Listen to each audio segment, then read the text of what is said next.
Hello guys, it's your friend Naruto Fanfics, back again with another awesome fanfic.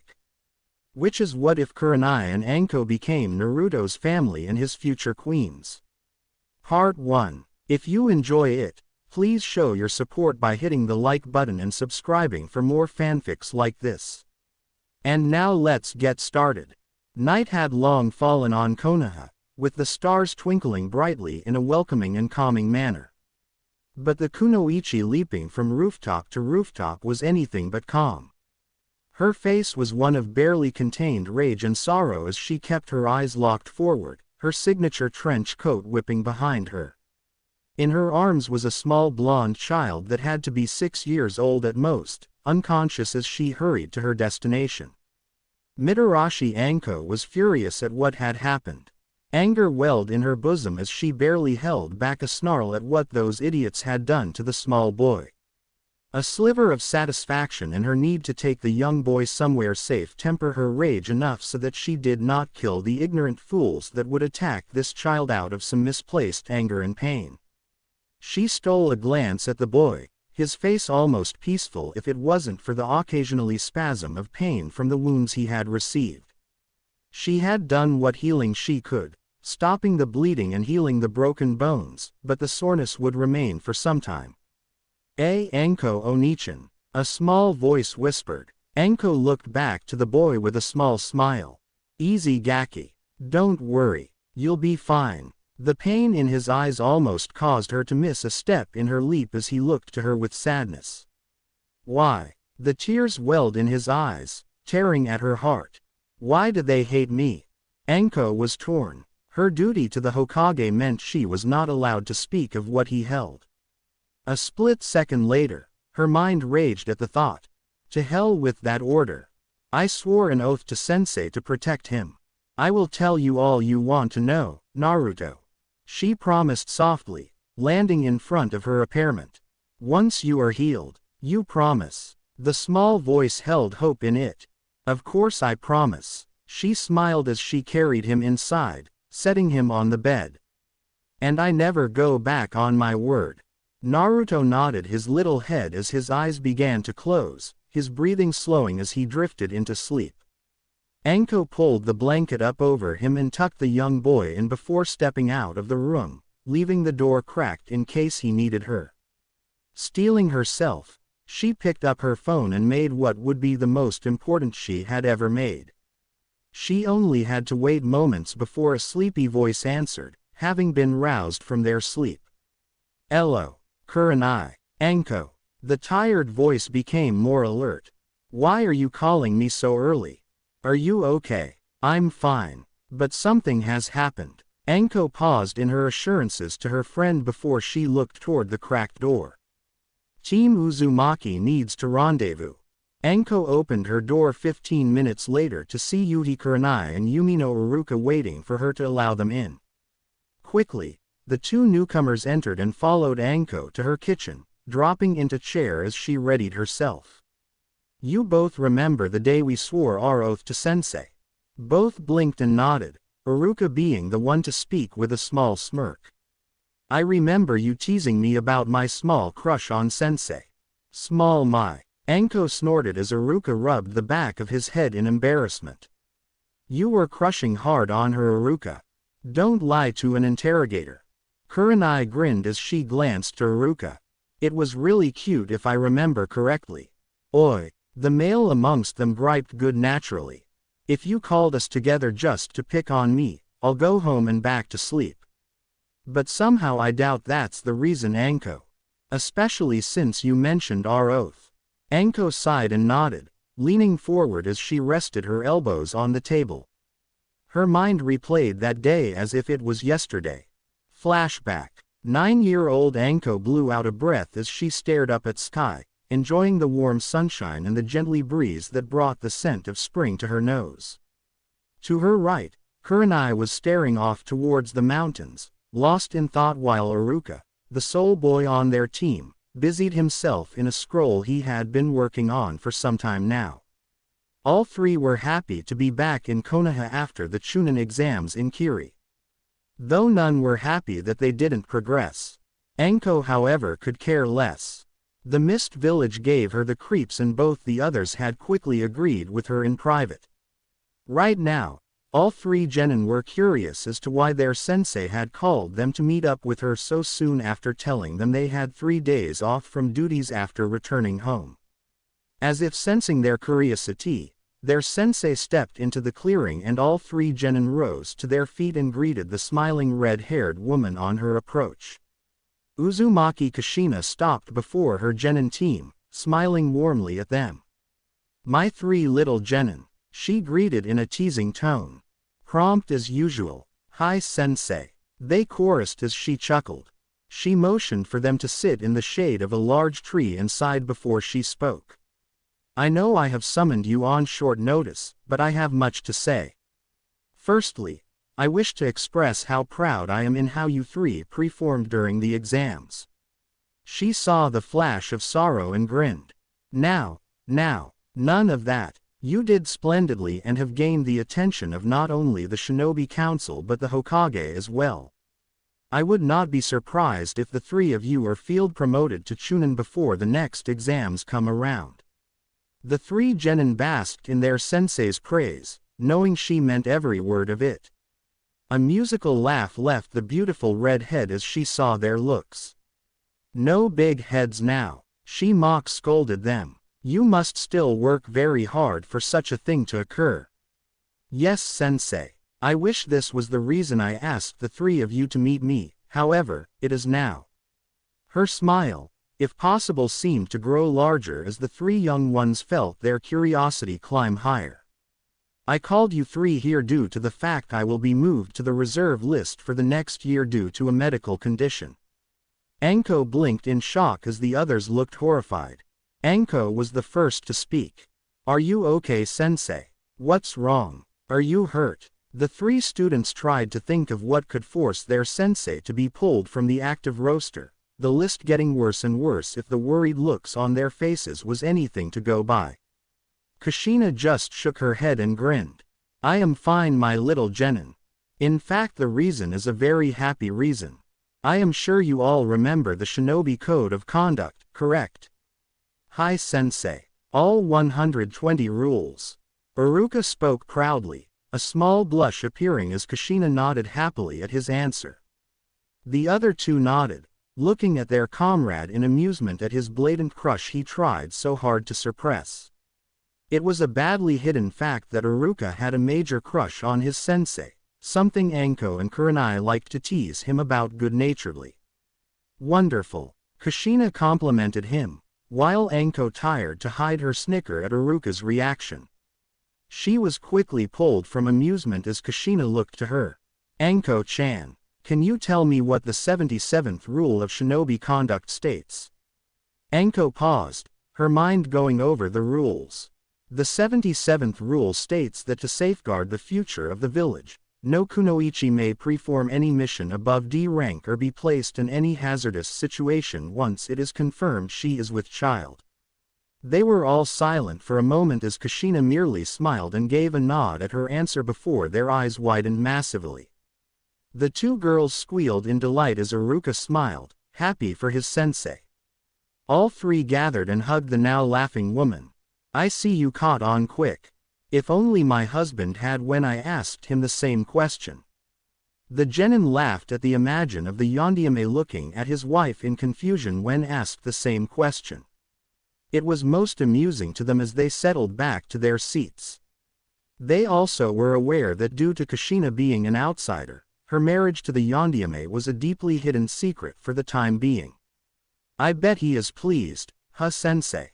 Iruka asked. "He is. I had to talk him down from yelling it from the Hokage monument." She watched them, her smile never faltering. "And that is why I asked you 3 to some here today." Iruka frowned as he realized just what she was getting at. "We are getting broken up." Both girls looked to Iruka before looking back to their now saddened sensei. "Yes, but only for a little while. You will still be a team." "That's right." Kurenai rose to her feet, arms crossed. "No matter what, we are a team." Anko smirked and crossed her arm, nodding in agreement. Exactly. Team Uzumaki will also be there for each other. Because an Uzumaki never breaks a promise. Iruka nodded with conviction. And Team Uzumaki will never have its bonds broken. Kushina smiled proudly at her 3 genin and moved quickly, pulling them into a hug. I am so proud of you 3. But don't worry, I'll still be here if you need me. That's a promise. I'll let the 3 of you go back to enjoying your time off. Make sure you report to the Hokage Tower day after tomorrow for your new assignments. I must get moving though. I have an appointment to keep. The 3 genin watched her leave and Anko noticed Iruka deep in thought. What's on your mind, lover boy? Anko teased. Oh, drop it, future terrorizer. Iruka shot back, grinning. Anko put on a mock offended face. Excuse me, you mean future interrogator. Well, you do put the terror in interrogator. Kurenai rolled her eyes before stepping in. Children, peace. Now, you have something on your mind, Iruka. The boy rubbed his chin and began speaking, his face one of concentration. Sensei and the Yondaime have a lot of enemies out there. Both outside and inside the village. It's only a matter of time before someone realizes just who her child's parents are. Anko interlocked her hands behind her head, her brow contorted in thought as Kurenai nodded with a frown. Which means the baby will be in danger. Anko frowned and closed her eyes. Not to mention that if something happens to them both, the baby will be even worse off. Not many know those 2 are married.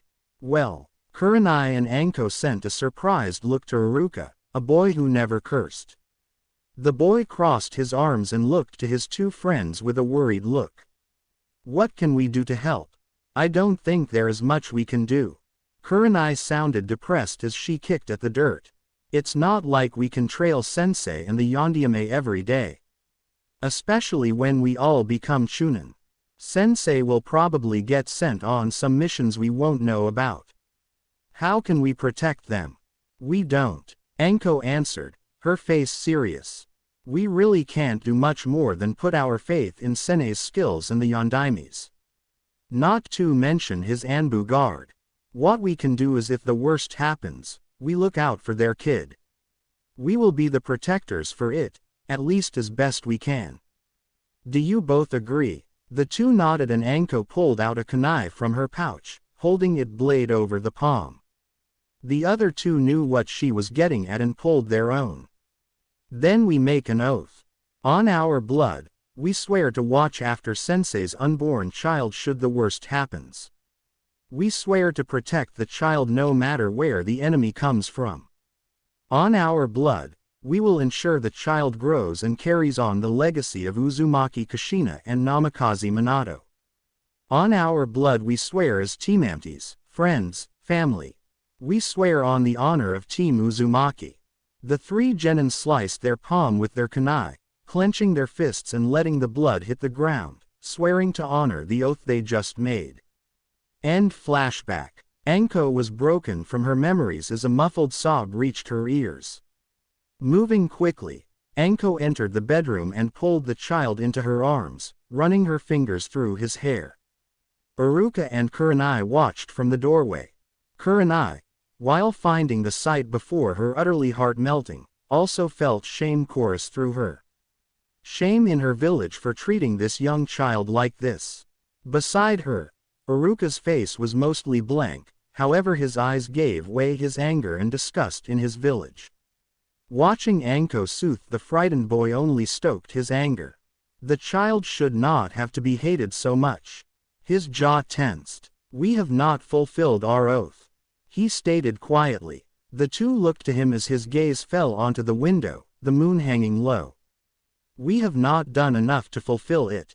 I don't know about you 2. Iruka looked to both women, steel in his voice. But I will not let this go on any longer. Well said, Iruka. Kurenai complimented before turning to Anko. What is the plan, terrorizer? Anko smirked at Kurenai's use of her old nickname. I've got an idea, princess proper. And I think we may need to bring the Hokage in on it. And if he refuses? Iruka questioned, already having an idea of what she was going to say. And he would agree with her on this matter. Seeing the menacing look on her face let him know he was right. Then him and the village. Silence reigned in the small room at Anko's statement. Both looked thoughtful as she continued the soothing motions of stroking Naruto's hair, his face buried in her chest as he slept. Maybe we shouldn't tell him. Kurenai ventured. I mean, think about it. Is he really going to take the demand of 3 14-year-old Chunin seriously? Especially when it involves a secret we are technically not supposed to know. Not only that, but to bring it up would see us imprisoned or dead, as speaking of such a subject would break the Sandame's decree. Iruka pointed out. You're saying we shouldn't do anything. You just talked about how we weren't doing enough for the Gaki. Anko all but hissed, making Iruka raise his hands in defense. I didn't mean that. I mean, why even bother informing him? He's had plenty of time to do something about the situation. Yeah, he was there when that bitch kicked Naruto out into the cold. And if I rightly remember, you had the honor to deal with her in T&I. Anko felt embarrassed at her outburst toward the man. He was also quite correct in that Ibiki had let her handle the interrogation of the horrid woman. They managed to get enough evidence to have her sentenced to hard labor for 10 years in the mines. Anko had wanted to kill her, but Ibiki reminded her that the average life expectancy of a prisoner sentenced to the mines was about a year. The scarred man had a soft spot for Naruto, enjoying the occasional visit Naruto paid to Anko, as he was able to talk with the young boy and even play a game of shogi or two with the kid. Ibiki had confided in Anko that Naruto had good instincts on tactics even if the child didn't win against him. I'm sorry, Iruka. He waved it off, fully understanding her stance on the matter. Kurenai sighed and placed her hands on her hips. So, she trailed off, her two teammates looking to her. If I understand Iruka's suggestion along with Anko's plan, we are in agreement that we will instruct Naruto not only about his parents, but about his burden, correct? Hi. Oh, you know, breaking Sandame's decree is punishable by death. The bored voice cut through the room, making the 3 Chunin freeze before they slowly turned and saw the cross-armed form of an Inu masked Anbu with gravity-defying silver hair. All 3 felt their hearts stop as the Anbu gazed at them. Shit. Iruka cursed softly, angry at himself for coming unarmed. The only one of the 3 that was armed with any weapon would be Anko. Quickly going over the situation in his head, Iruka couldn't think of a way for any of them to walk away from this alive. The Anbu mask had specific justice on them that allowed them to not be trapped in genjutsu, so Kurenai wouldn't be able to give them any edge.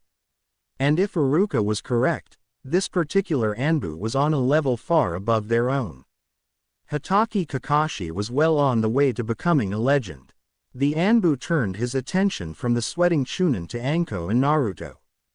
Anko shifted to place herself more protectively over the small boy, ready should the Anbu try anything. No one expected the Anbu to wave his hand dismissively. Don't be so hasty, you 3. He pointed to Naruto.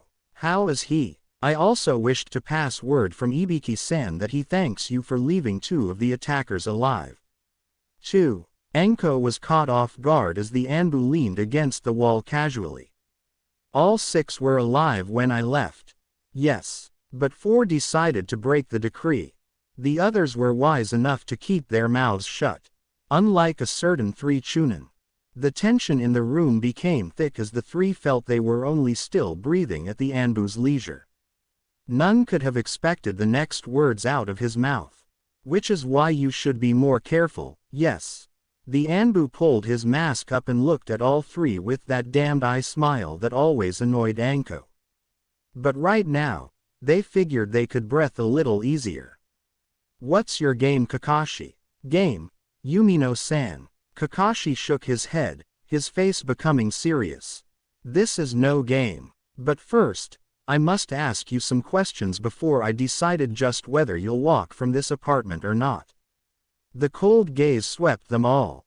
You all seem to be prepared to do anything for Uzumaki Naruto. Would you? I will do anything for him.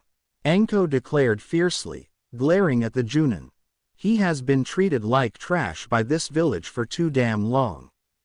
The others nodded in agreement as Kakashi accepted her answer. You are aware that should you three fail in what you intend, it will mean the forfeit of your lives, correct? We know. Iruka spoke softly. But what kind of shinobi would we be if we fell into the trap of doing what is easy instead of what is right?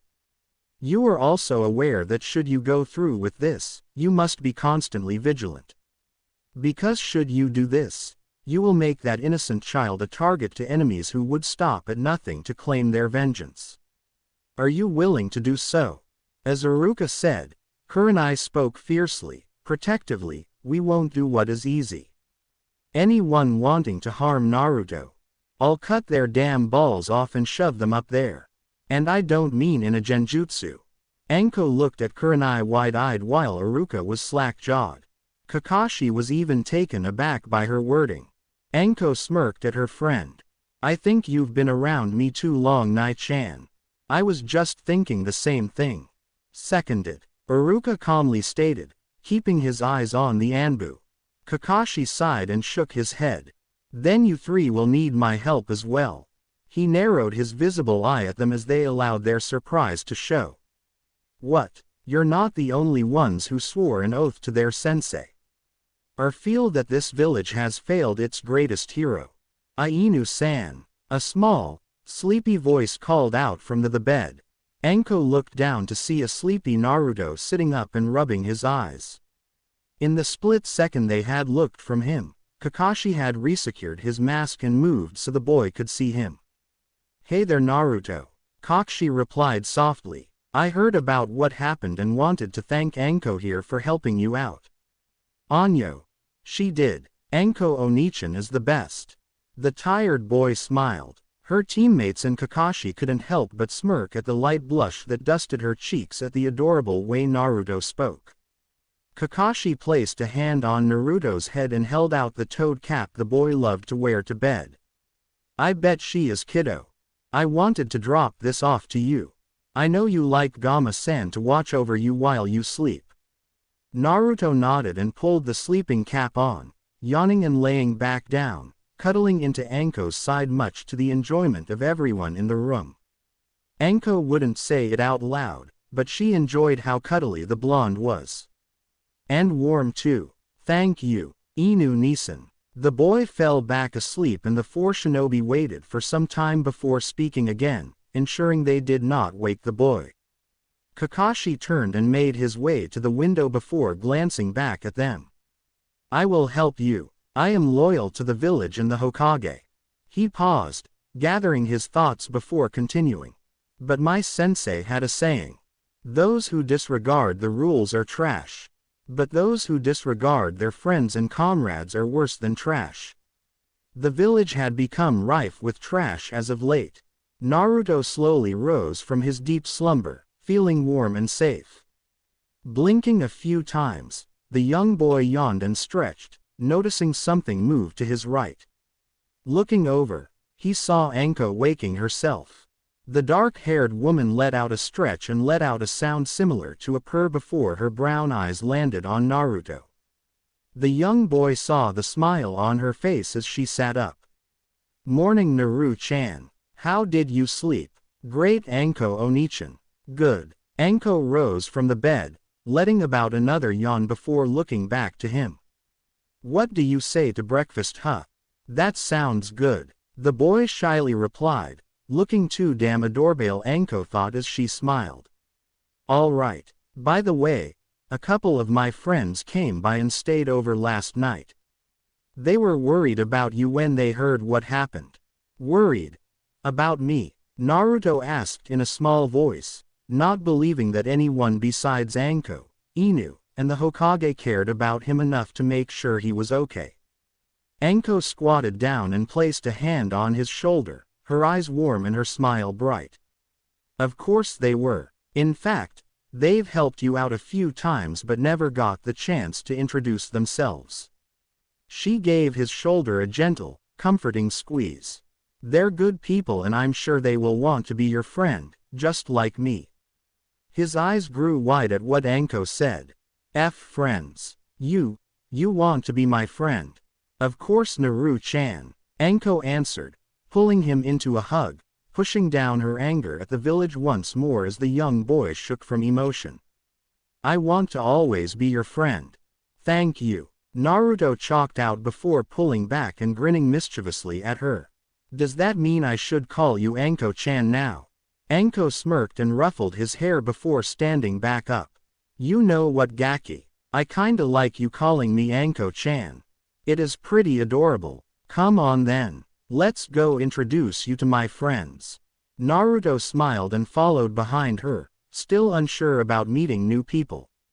What if they hated him? What if they told Anko they wouldn't be her friend anymore if he was around? He was so lost in thought he almost walked into Anko as she had stopped outside the door and was shaking with her hand over her mouth. She quickly motioned for him to be quiet and quickly went back into her bedroom. Kurenai was woken by a bright flash and giggles. Opening her eyes, she sent a sleepy glare at her best friend whose face was red from holding in her laughter. What's so funny? A gasp above her caused her to look and her own face went red as a tomato. Giving a startled yelp, Kurenai leapt to her feet as Iruka started sputtering some kind of apology. She had been using his lap as a pillow. Anko lost it and laughed harder as the little blonde boy beside her began giggling. She knew the child didn't understand why Anko was laughing. He probably thought her jumping to her feet with a red face was funny. Kurenai spotted the camera in Anko's hands and her glare heated as much as her face did. Placing one fist on her hips, she extended her other hand out in a give it motion. Give me that camera, Anko, or I'll try out a new genjutsu I learned recently on you. Anko froze. She was well aware of the Hell's View genjutsu and while Kurenai wouldn't use it to its full effect by far, she was good enough that even Anko had trouble breaking them. Grumbling, Anko handed the camera over to Kurenai who scrolled back to the picture she took and erased it from the digital camera.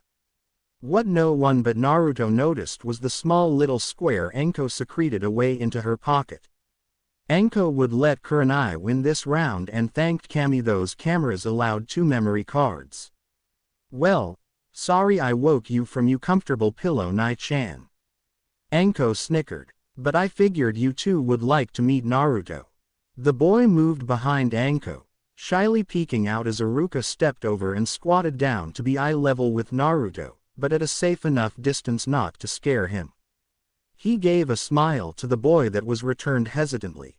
Well, hello there. Iruka greeted cheerily. It's nice to finally introduce myself.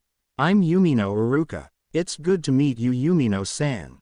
Naruto replied. I remember you helping me buy food last month. Iruka grinned and rubbed the back of your head. Ah, don't mention. And you don't have to call me Yumino-san. You can call me Iruka if I can call you Naruto. Anyo. Alright then. Iruka-nisan. Well, aren't you just a polite and adorable little boy? I'm Yuhi Kurenai. Pleased to meet you, Uzumaki Naruto. Kurenai gave a small bow before squatting down herself. You have very pretty eyes, Kurenai Onichan. Naruto exclaimed, seeing her red eyes.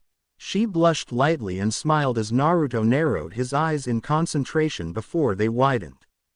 Oh, I remember you. You took care of that one man that told me I had to, service him.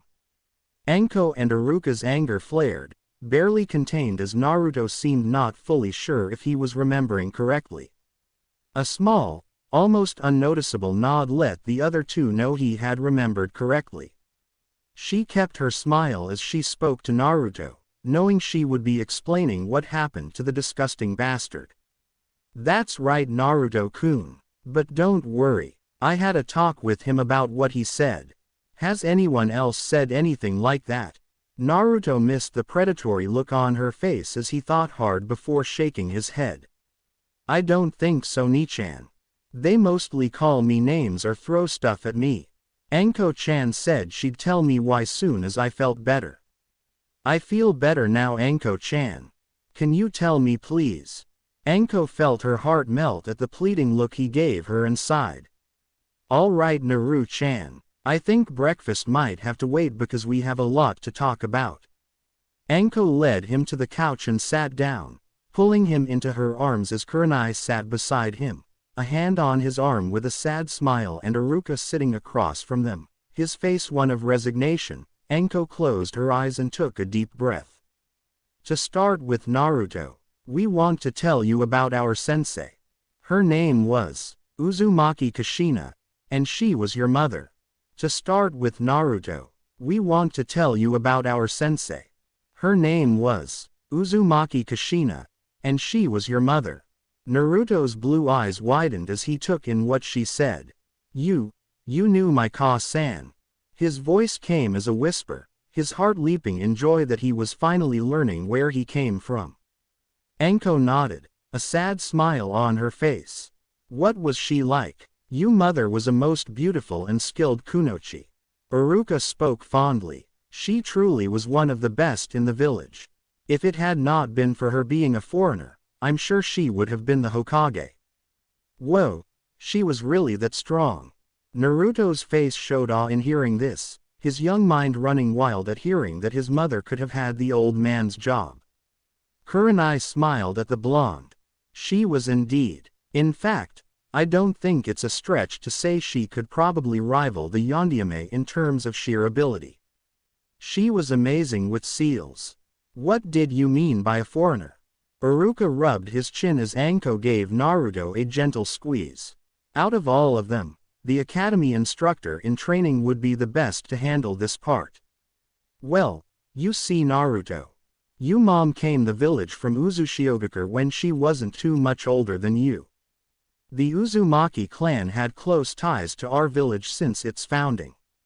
In fact, Uzumaki Mito, a legendary seal mistress herself, was married to the Shodai Hokage. A lot of the protections we have today were designed by her. The three watched the boy as he hung onto Iruka's every word, hungry for more information on his family. The reason your mother came to our village was because of a great honor and duty that only an Uzumaki could do. And she had been chosen as the best in her village to fulfill that duty. What duty was that? We'll get to that, Naruto-chan. Anko smiled gently. But we can't just jump around the story, you know. Besides, we haven't really even touched on who your father was yet either. Gotta know both parts for it to make sense. Naruto nodded in understanding. We don't know much of what her life was like at first. Mostly as Kushina-sensei wasn't too big on talking about her past. But what we can tell you is how she was when we were assigned as her genin team. Iruka paused before continuing. Kushina-sensei was a kind woman who always put her precious people before herself. She hated bullies and Kami help you if you ever made the mistake of calling her tomato. Why, your mother had a bit of a temper. Kurenai grinned. When she would get mad, her face would turn as red as her hair.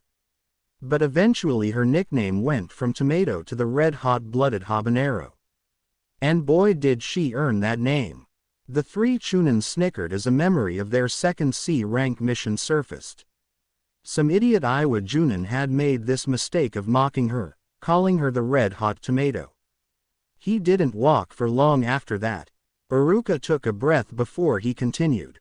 All in all though, your mother was the best sensei anyone could have had. She trained us right up until she found out she was pregnant with you. If I remember, you three were the first Kushina-sama spoke to after finding out. Heads turned to the window to see Inu lazily waving at them. Naruto hopped from his spot and threw himself toward the Anbu, latching on at his waist in a hug. Inu Nisan, hey o Tudo. Kakashi greeted the boy with a hug. Your friends here told me they wanted to tell you some important stuff today. Since they knew your mother very well, I figured I'd tell you about your father. He was my sensei after all.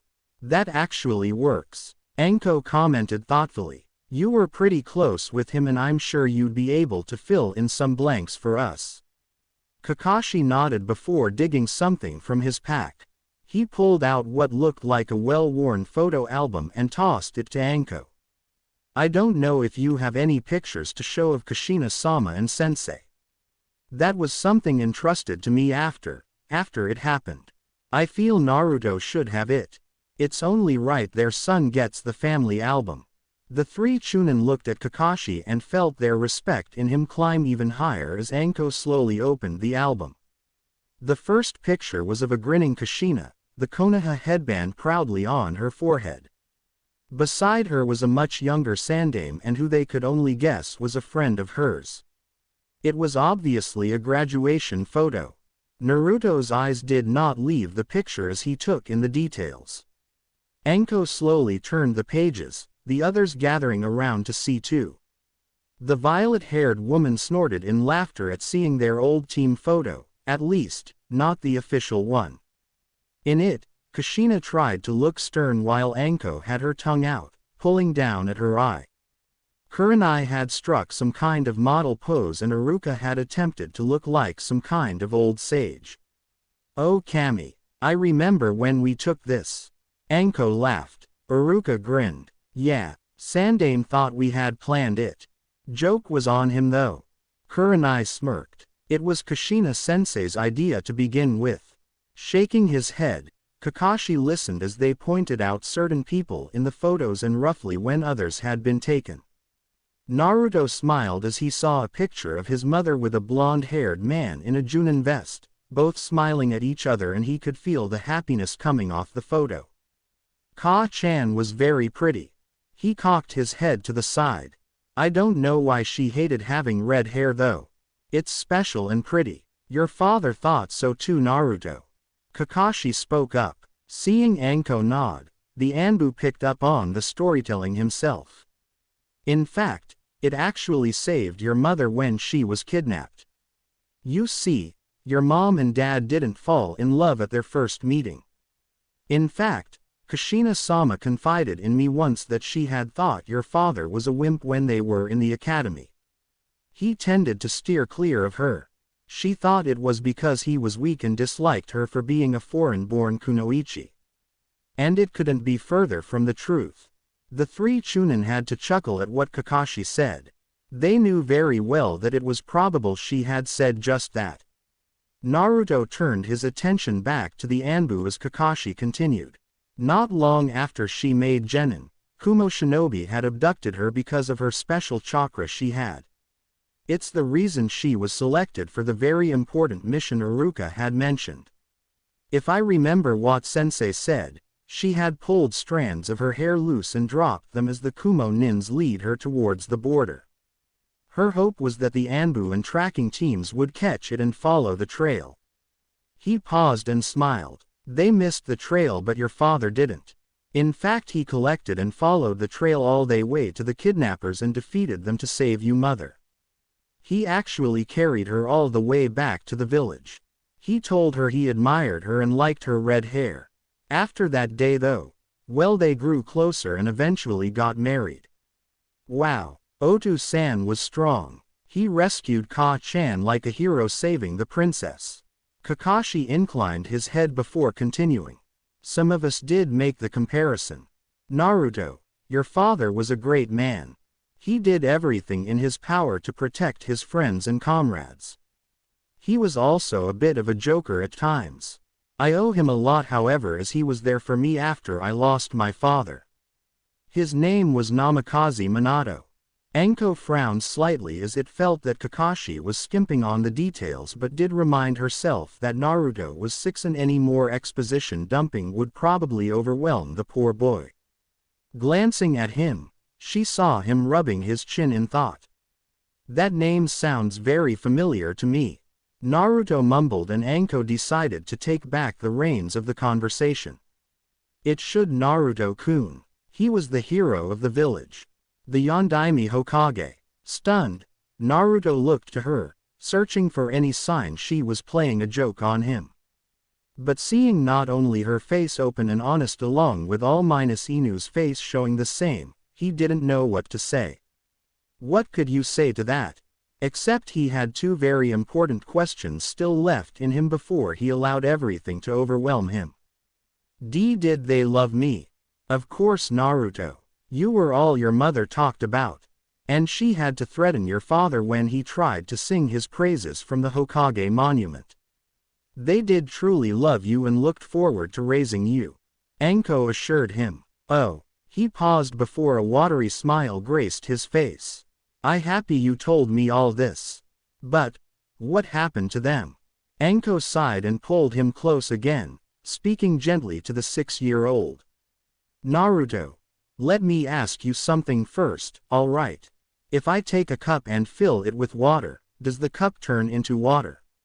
What? The confused child asked. Of course not. The cup is just holding the water. Just because you put water in a cup doesn't mean it turns into water. Then please remember that, no matter what you hear, no matter how it seems, you are Uzumaki Naruto. My friend, Anko told him in a stern tone before her face softened. Naruto, you remember the duty we spoke of. The one your mother came here to carry out. Uzumaki Mito wasn't special just because of her abilities or who she married. She was special because her chakra made her able to hold the Kyuubi no Kitsune in her without any harmful effects. She the demon that attacked the village. Hi. Anko ran her fingers through his hair to calm him as best she could.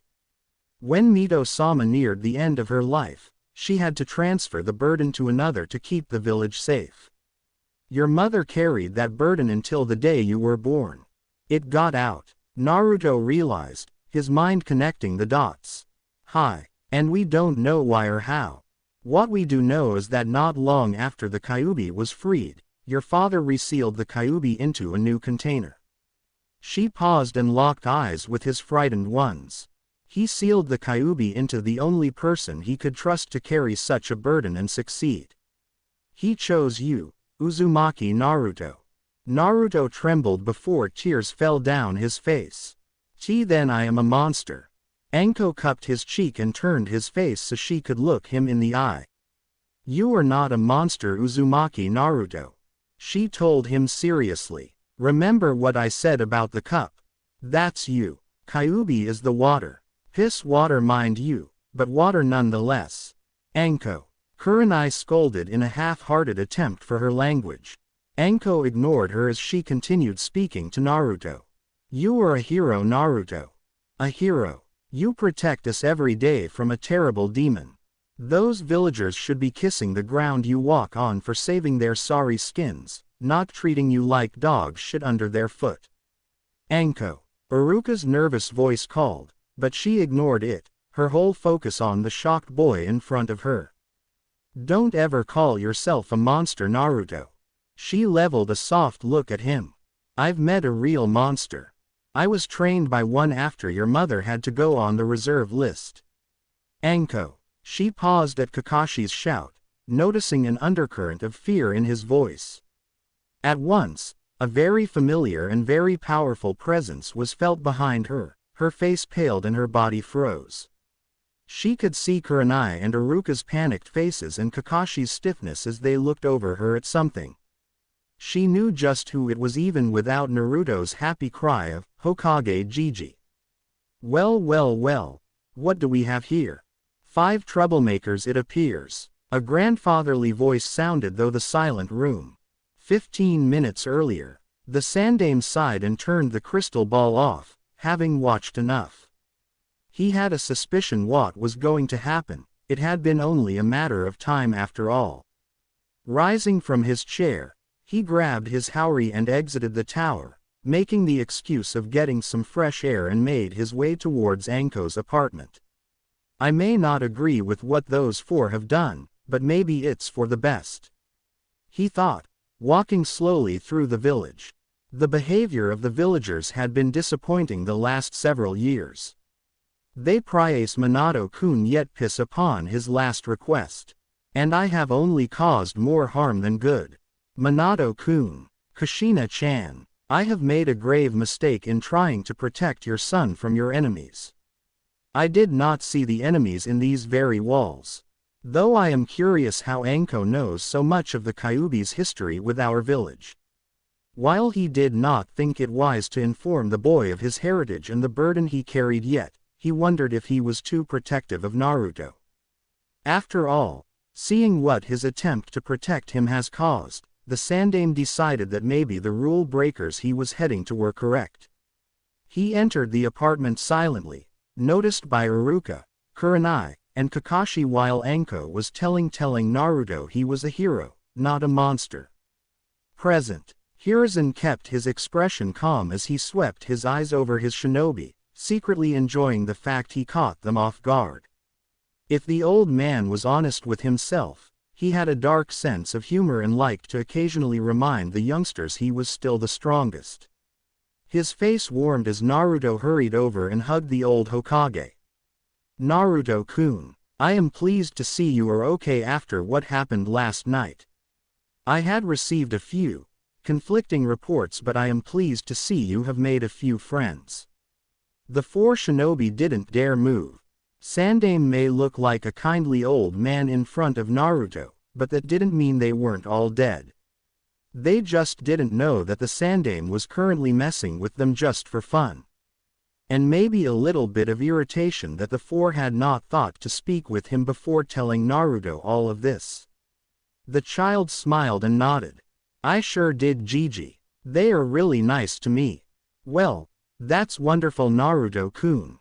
Always remember that friends are indeed precious. Sandaime smiled and ruffled his hair.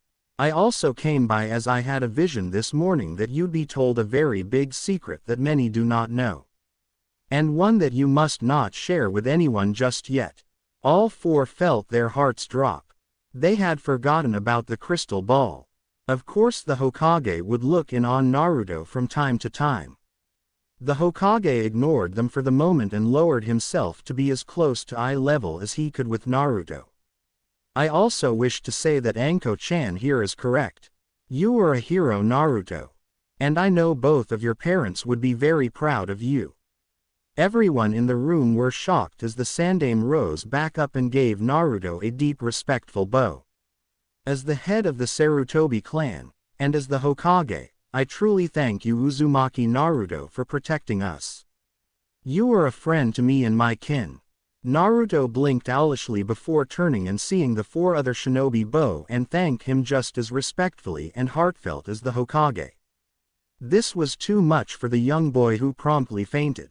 With speed belying his age, Sandaime caught the young boy before he hit the floor and gently placed him on the couch. Making sure he was comfortable, Sarutobi turned his calm gaze upon his shinobi. You know, by law, I could kill each of you. He causally spoke, letting them sweat it out before he delivered the killing blow.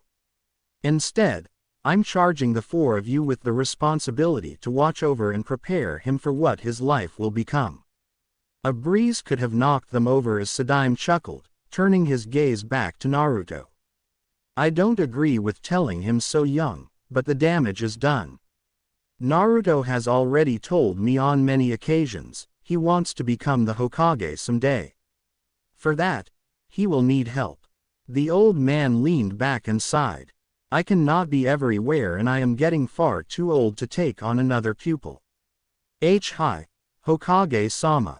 The four responded, still not daring to believe they weren't going to die. Good. He will have a tough road ahead of him. I wish to see him grow to become a splendid shinobi and, should he be ready, the one to succeed myself and his father as Hokage. It had been a quiet few days since Anko and the others had decided it was time for Naruto to learn about himself and his burden. The young boy had been exceedingly grateful to all of them, though he had asked a few questions they should have been prepared for. 3 days prior. Anyo, you're welcome, Naruto awkwardly stated, not sure how to handle having all 5 of the shinobi thanking him after he woke from his fainting. I do have a question though. What is it, Gaki? Anko asked. We'll answer best we can. Why did you all wait so long? Kakashi and the Sandaime sadly looked at their feet, shame burning in them at his question. Kurenai felt guilt as well as Iruka. Out of the 5 of them, Anko really was the only person who could say they had done everything in their power. Surprisingly, it was the Sandaime who spoke first. I honestly felt you were too young to know such details, Naruto-kun. I had hoped you would find your own way in life, friends to be there for you just as much as you would be there for them. I had hoped the village would look past its pain and see you for the hero you are. While my intentions were good, my inaction did nothing to help. The Hokage can command the people, but he cannot command their hearts.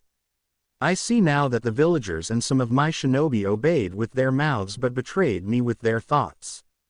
Huh. Naruto blinked in confusion at what the Hokage had said. What he means, Naruto, Iruka interjected, albeit hesitantly, is that he wanted you to grow up as a normal child before you had to carry this secret. Unfortunately, while all of us agreed with the Sandaime's decree that it should be secret and to treat you as we would any other child, most only gave a hollow promise and ignored the Hokage's efforts. Oh, Naruto rubbed his chin, his eyes squinting in thought before he smiled at the Sandaime. Well, it's okay now, Gigi. I am making friends. And one day, I'll prove to those villagers that I'm just Naruto. Not an evil old baka fox. The adults chuckled at Naruto's declaration as the young boy hugged the Sandaime before his eyes turned to the others, the question in his eyes. Hatake Kakashi sighed and hung his head. If anyone failed you and your parents, it's me. Looking up, he sighed and continued. I couldn't get past my pain of losing your Otusan, Naruto. It was one too many loved ones I lost. I buried myself in my work, trying to ignore the pain and emptiness I felt in my heart. I lost not only my sensei and his wife, someone I respected, but also my teammates. I felt that every time I got close to someone, they died. He near whispered the last part, honesty plain to all. He knew it was not a good reason, not even a passable reason, but it was honest. He was surprised when he felt a pair of arms try to wrap around his waist and opened his eyes to see the cerulean ones of his sensei's son. I understand, Inu Nichan. Naruto spoke with a forgiving smile. You were hurt. It takes some time to get better after getting hurt. Thank you, Naruto Otudo. Kakashi choked out, touched by the boy's more mature outlook than Kakashi's own.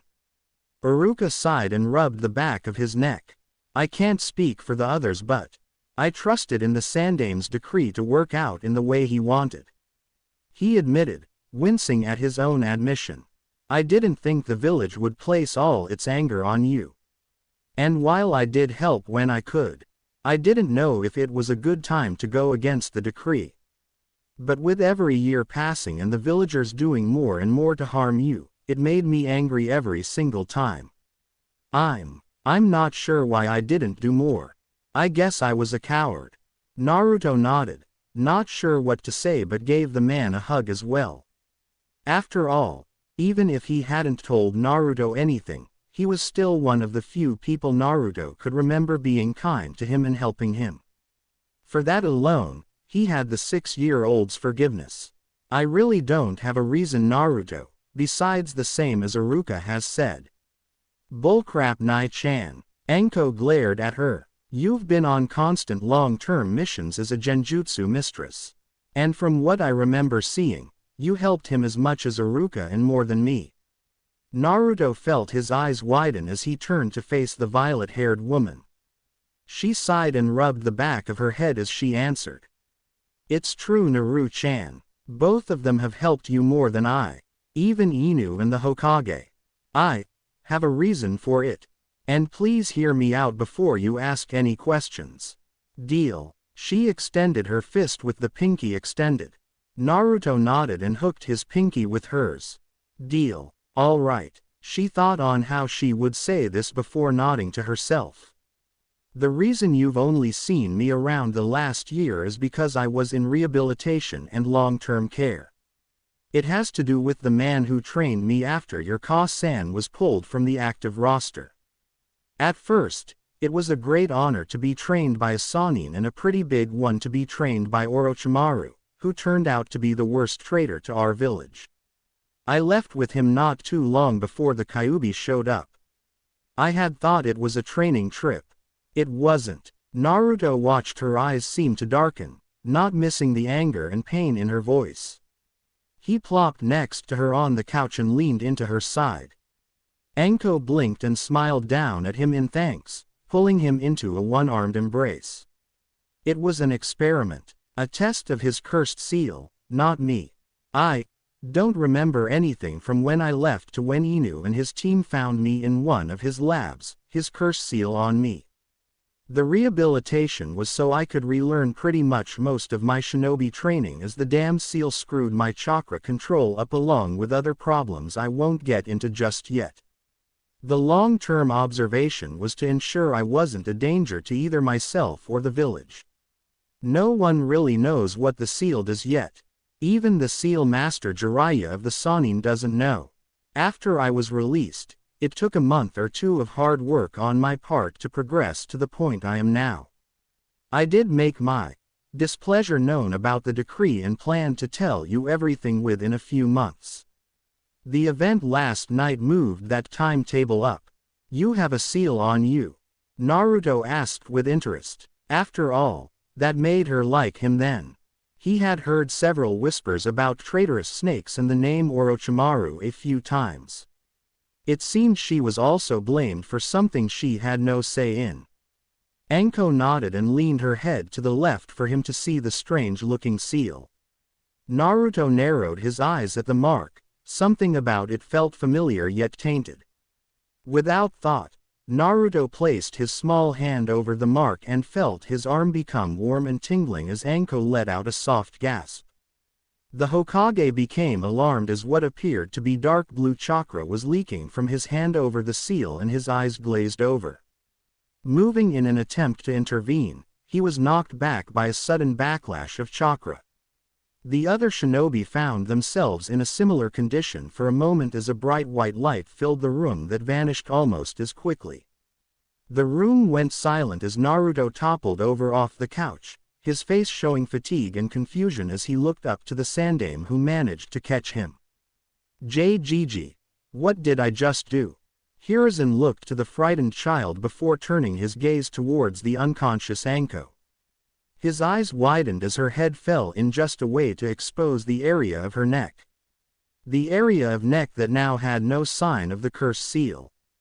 The others looked in awe at the child merely for the sheer amount of power they felt. The Sandaime, his senses sharper than most, felt shock bolt through him. He did not sense the seal anymore.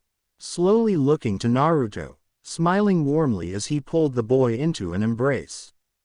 I think you just freed Anko-chan from her terrible burden. How? Kurenai's voice was a whisper as she looked over the area herself, her red eyes locked onto where the seal used to be. How was Naruto able to do such a thing when no one else could even crack the array design? I'd say that somehow, Naruto instinctively was able to overwhelm the array. Hiruzen theorized. Though I do think we should take Anko-chan to the hospital for observation. We don't know what kind of side effects might occur. I'm sorry. Naruto sobbed. I couldn't stop my arm. I didn't mean to hurt Anko-chan. Naruto. I know you didn't. I'm sure Anko-chan will be fine.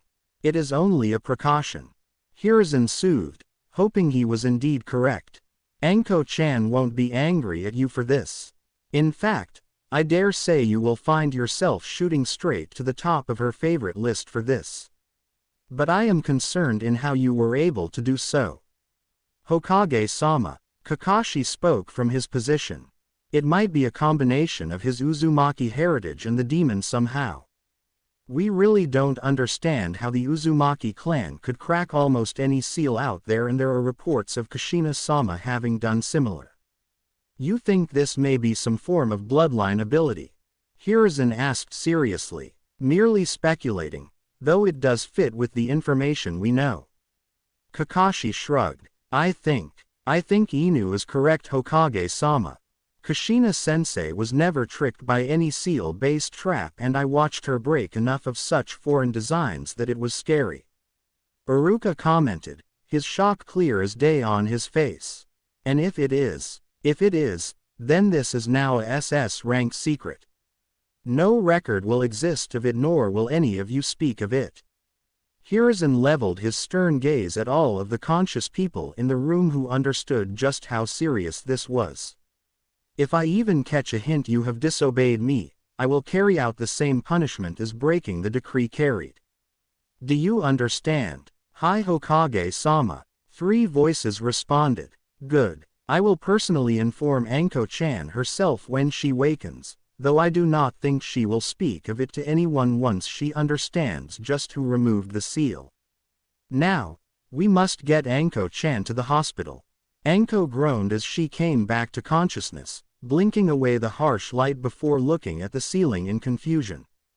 How did I end up in the hospital? Anko-chan. A voice cried before she felt small body land on her and arms wrapping themselves around the confused woman. Looking down, she saw a sobbing Naruto and wrapped her arms around his small body. What's with the waterworks, Gaki? I'm sorry I caused you to get hurt. He cupped, his eyes pleading with her to forgive him. I didn't mean for it to happen. For what to happen? She asked, still confused and more than a bit concerned that Naruto somehow thought he put her in the hospital. She frowned as she tried to remember what happened. She'd been telling him about her seal and bastard of a sensei. He'd asked to see it in, and her memory was blank. She only remembered a scorching heat and a massive amount of pain that was probably what knocked her out. What happened, Naru-chan? What happened, Anko? Is that when you showed Naruto-kun here your cursed seal, he somehow managed to overpower and destroy the whole array? Anko snapped her head to the Hokage, her eyes wide in shock. He what? Sandaime smiled and handed her a mirror so she could see for herself, speaking as she shakily accepted the mirror and placed her hand over the site of where the mark was, well used to be. She saw no signs of it on her tanned skin, realizing that her mind was clear and what felt like weight was missing. We are not completely sure at this time. The running theory is that Naruto-kun may have a blood limit involving seals. It was as if he instinctively knew just where and how to overpower the cursed seal of heaven in such a way that there was no permanent damage done to yourself or your chakra network. Anko still could not believe what she was being told as she lowered the mirror and turned her tear-filled eyes toward the nervous boy that thought he was in trouble. He squeaked in surprise as Anko pulled him into a crushing hug, his head buried in her bosom as she cried in joy. Thank you, she sobbed as she hugged him for all she was worth. You saved me from that damned seal.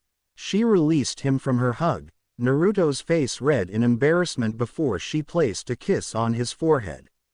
I know you don't know how you did it or just why I am so happy it's gone, but I owe you, Naruto-kun. I owe you a lot. You'll still be my friend. You don't think I'm a monster for what happened. She tenderly cupped his cheek and ran her thumb over his whisker marks, smiling gently at him. You're not a monster for what you did, Naruto-kun. And after what you did, Gaki, I'd love to still be your friend. Then you don't owe me. Friends help each other. She smiled brightly, nodding as she hugged him again. The Hokage watched with a small smile before he coughed to get her attention. I don't think I need to tell you that you cannot share this information with anyone. It could cause trouble. Anko's eyes hardened as she held the relieved 6-year-old close, understanding what the Hokage was hinting. Hiruzen was secretly pleased to see how protective she was over his favorite blonde. Anyone tries to hurt him dies in the most painful way possible. Good. Because your former sensei might take issue with his seal being broken. Even unintentionally by a 6-year-old with no shinobi training. Sandaime paused when a thought struck him. Naruto-kun, how would you like to start training to be a shinobi?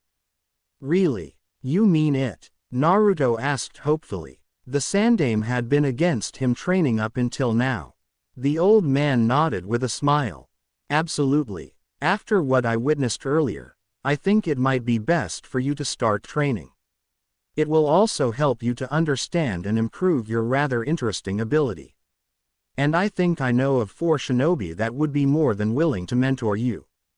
He finished with a smile.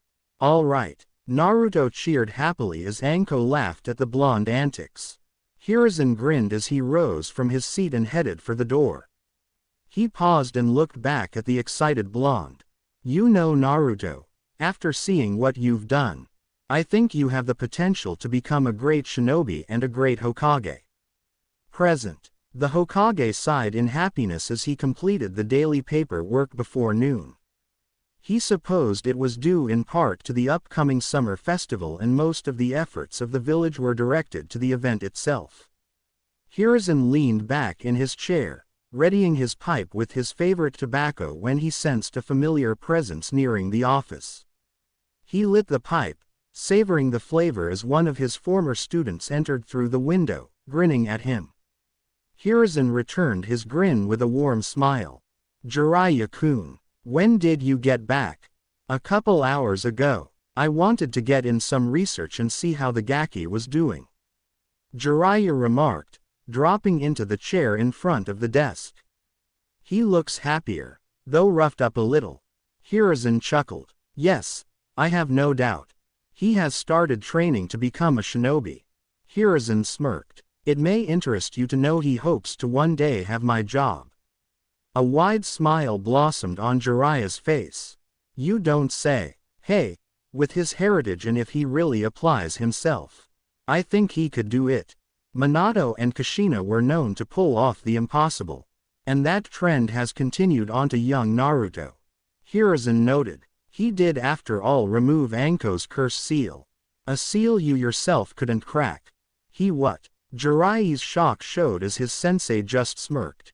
Yes, and that reminds me, do you know of any bloodline limit the Uzumakis may have had? One perhaps dealing with seals. I can't say I have. Jiraiya answered slowly, still shocked at hearing what his godson had accomplished. The clan was well known for their mastery of seals. In fact, a large percentage of seal masters were Uzumaki now that I think about it. Can you tell me how he cracked it? Any side effects to the girl? Anko had no adverse side effects besides some soreness in the area. That's to be expected. But how did the Gaki do it? He doesn't know. Hiruzen responded simply. Jiraiya looked at the Hokage in disbelief. Naruto has no idea how he cracked a seal array that I've been beating my head against the last several years. Do you realize how crazy that sounds? I am aware. It does not change the fact that I witnessed it myself. In fact, it almost looked as if Naruto was overcome by pure instinct when he saw the seal. Far away look on his face when he looked at it. Jiraiya asked, serious as his mind thought back to a few occurrences when he'd watched Kushina crack an array. Hiruzen nodded and tapped his chin thoughtfully. Thinking on it, Hashirama-sama used to remark how strange it was to see Mito-sama working on extremely complex arrays with such a relaxed form. Almost as if she was possessed. Sensei, it might actually be possible. Jiraiya remarked, cupping his chin. Kushina was the exact same way. Her eyes almost appeared to glaze over as she worked with a seal. In fact, I saw her do it myself a few times when I would ask for a second and third opinion on a difficult seal I would be working on. How could it have been missed for so long though? Because the Uzumaki were indeed splendid ninja. Hiruzen grinned as his mind pieced together just how this information hadn't gotten out. Think about it. A clan of well-known seal masters produces more seal masters. If you weren't looking for any blood limit, you'd think it was merely passing on such a useful skill to their descendants, would you not? Jiraiya chuckled and leaned back. I would. In fact, that's what I thought until just now.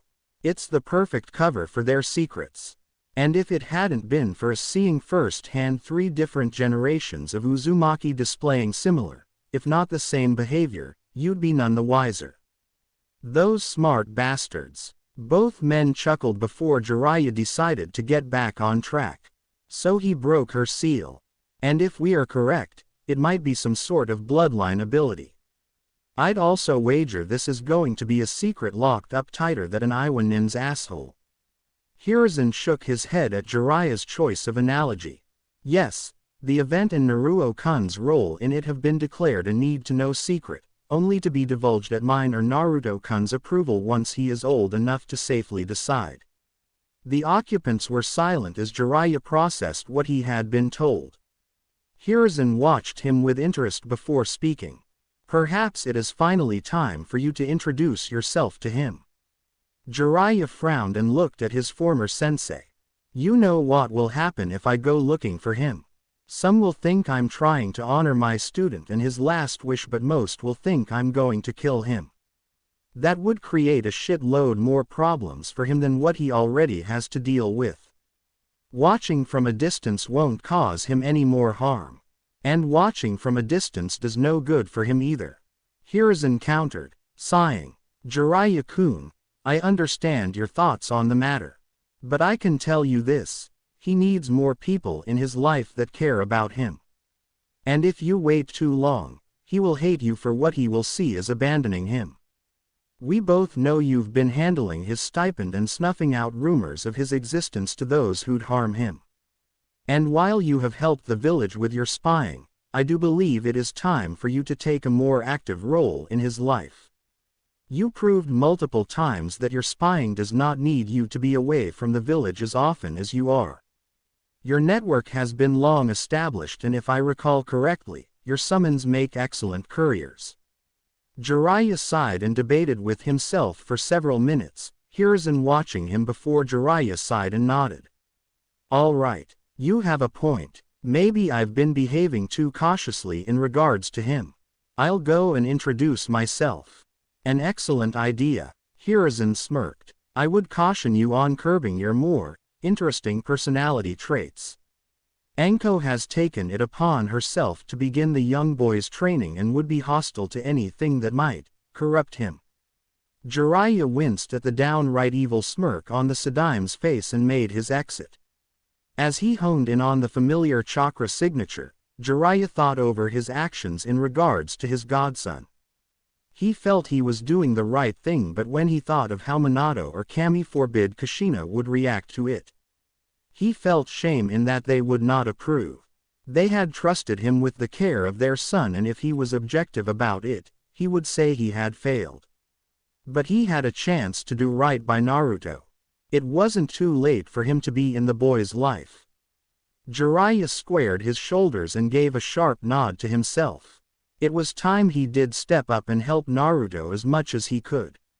His walk didn't take him too long before he came across Naruto and Anko in an empty field. It looked to him as if Anko was starting him on the basic training of a brand new academy student. Which meant exercises, lectures, and laying the foundation for a well-balanced future shinobi. The young boy was sweating as he doubled over from what Jiraiya guessed was a basic 1-mile run.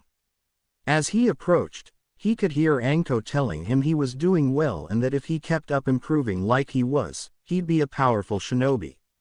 And to become a powerful shinobi, one needed to train their body and mind. He caught sight of the disbelief on Naruto's face when book reports were mentioned and decided to announce his presence in a more sedate manner than usual. Your friend is right. A truly powerful shinobi uses their mind as a tool just as much as their body or a weapon. The mind is your greatest weapon, and making it strong makes you stronger. Anko gasped in surprise at seeing Jiraiya while Naruto looked to him with a thoughtful expression. So if I'm smart, I'll be stronger. Exactly. Why do you think the old man is called the professor? Jiraiya asked with a smile.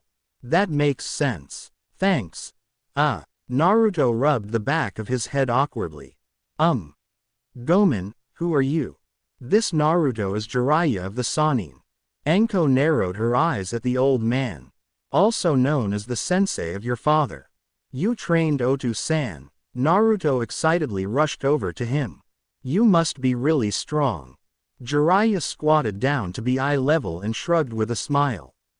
I do all right. I just was lucky to have students who understood that a genius of hard work can achieve anything they put their minds to. I myself started just where you were when I decided to become a shinobi. So, what brings you here, Jiraiya-sama? Anko asked respectfully, though with a small glare. She knew of his reputation and that he was the author of the smut series Kakashi and the Sandaime seemed to enjoy so much. Jiraiya sighed as he rose back to his feet. I'm here because I have recently realized that my mission I set out on has long been complete. What mission was that, Jiraiya-san? Naruto asked as he looked up at the smiling man. My mission, young Naruto, was to do everything I could to protect you from the enemies of your parents, which, judging by your reaction, you've been told who they are. Seeing the boy nod, he continued. Now, it's time to start the next part of my mission. One your parents entrusted me with. One that as of recently I hadn't realized I was failing. Nani? What do you mean? I mean, Naruto, that before you were born, your mother found a name she liked in a book I wrote. One of a strong shinobi with a will that could not be broken. One that I only came up with while eating some ramen. The old man admitted with some embarrassment. The boy seemed ecstatic at hearing this, whether from the fact it was more stories about his parents or knowing his name came from his favorite food was unknown. Anko, however, went from narrowed-eyed to glaring at the old man harshly, knowing just where this was going. This bastard, he has the balls to show up now, after abandoning Naruto for so long. How dare he? I know you understand where this is going, Mitarashi-san, and believe me, you have every right to be angry at me. I won't ask for forgiveness for my sins, only the chance to make up for it. He asked with a look of sorrow. Anko flared her nostrils before nodding sharply. All right, but it's up to the Gaki here whether he forgives you or not. As for me, I'll believe it when I see it. And if you try to corrupt this adorable little boy with your perverted ways, I'll gut you. Jiraiya couldn't read minds but could figure out what was going on in her head. Anyo. What's going on? Jiraiya closed his eyes, taking a slow breath before looking at Naruto sadly. Naruto, what I didn't do was fulfill the role your parents wanted me to. You see, Naruto, I'm your godfather, and I have failed you. Naruto sighed in contentment as he looked out over the village from his favorite perch on top of the Hokage monument. He felt the tension leave him after a long day of training and academy studies, though he had to snort in amusement. After 3 years of training, Naruto figured he could take the final exam and ace it, if it wasn't going against his trainer's wishes. He let his mind wander back to his first day at the academy and the lesson he had been given afterwards by Jiraiya. 3 years ago, the Sandaime smiled kindly as he looked over the fresh academy students, starting on the long path of the shinobi way. His eyes were seeking one particular young face and his smile faded as he looked to the instructor questioningly. It seems we are missing a student. All students are present, Hokage-sama. The Chunin instructor attempted to smile, but it faltered at the Hokage's frowning face. Oh, he questioned in a light tone. Then was I imagining escorting young Uzumaki Naruto to the academy this morning? The instructor gave a blank stare, though on the inside he knew he would not be enjoying today. Whatever response the instructor had died in his throat as a Neko-masked Anbu entered the room with a confused Naruto. The boy smiled at the Hokage before heading to his seat while the Anbu took position behind and to the left of the Hokage. Ah, Neko-san, I see you found our missing student. May I ask where he was? He was in the administration office, Hokage-sama. Neko answered calmly, though inside she was angry at what had been attempted. Naruto-san had been told to report to the office to complete some forms.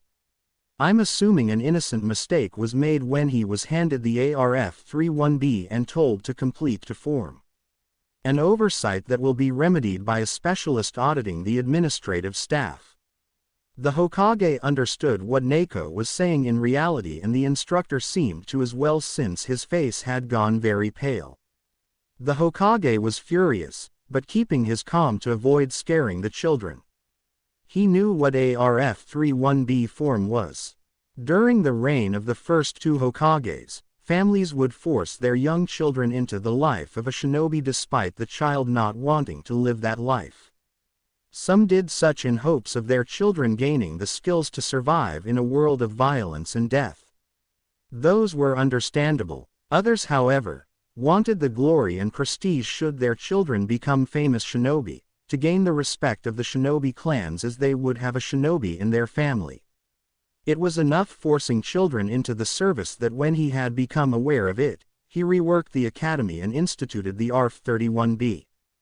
The release form could be filled out by the child without the need to speak with the parents, moving them directly to the civilian education system and the parents being told that their child had some issue that would prevent service.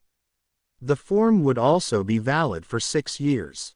Most by the completion of the time frame would simply stay away from the shinobi forces.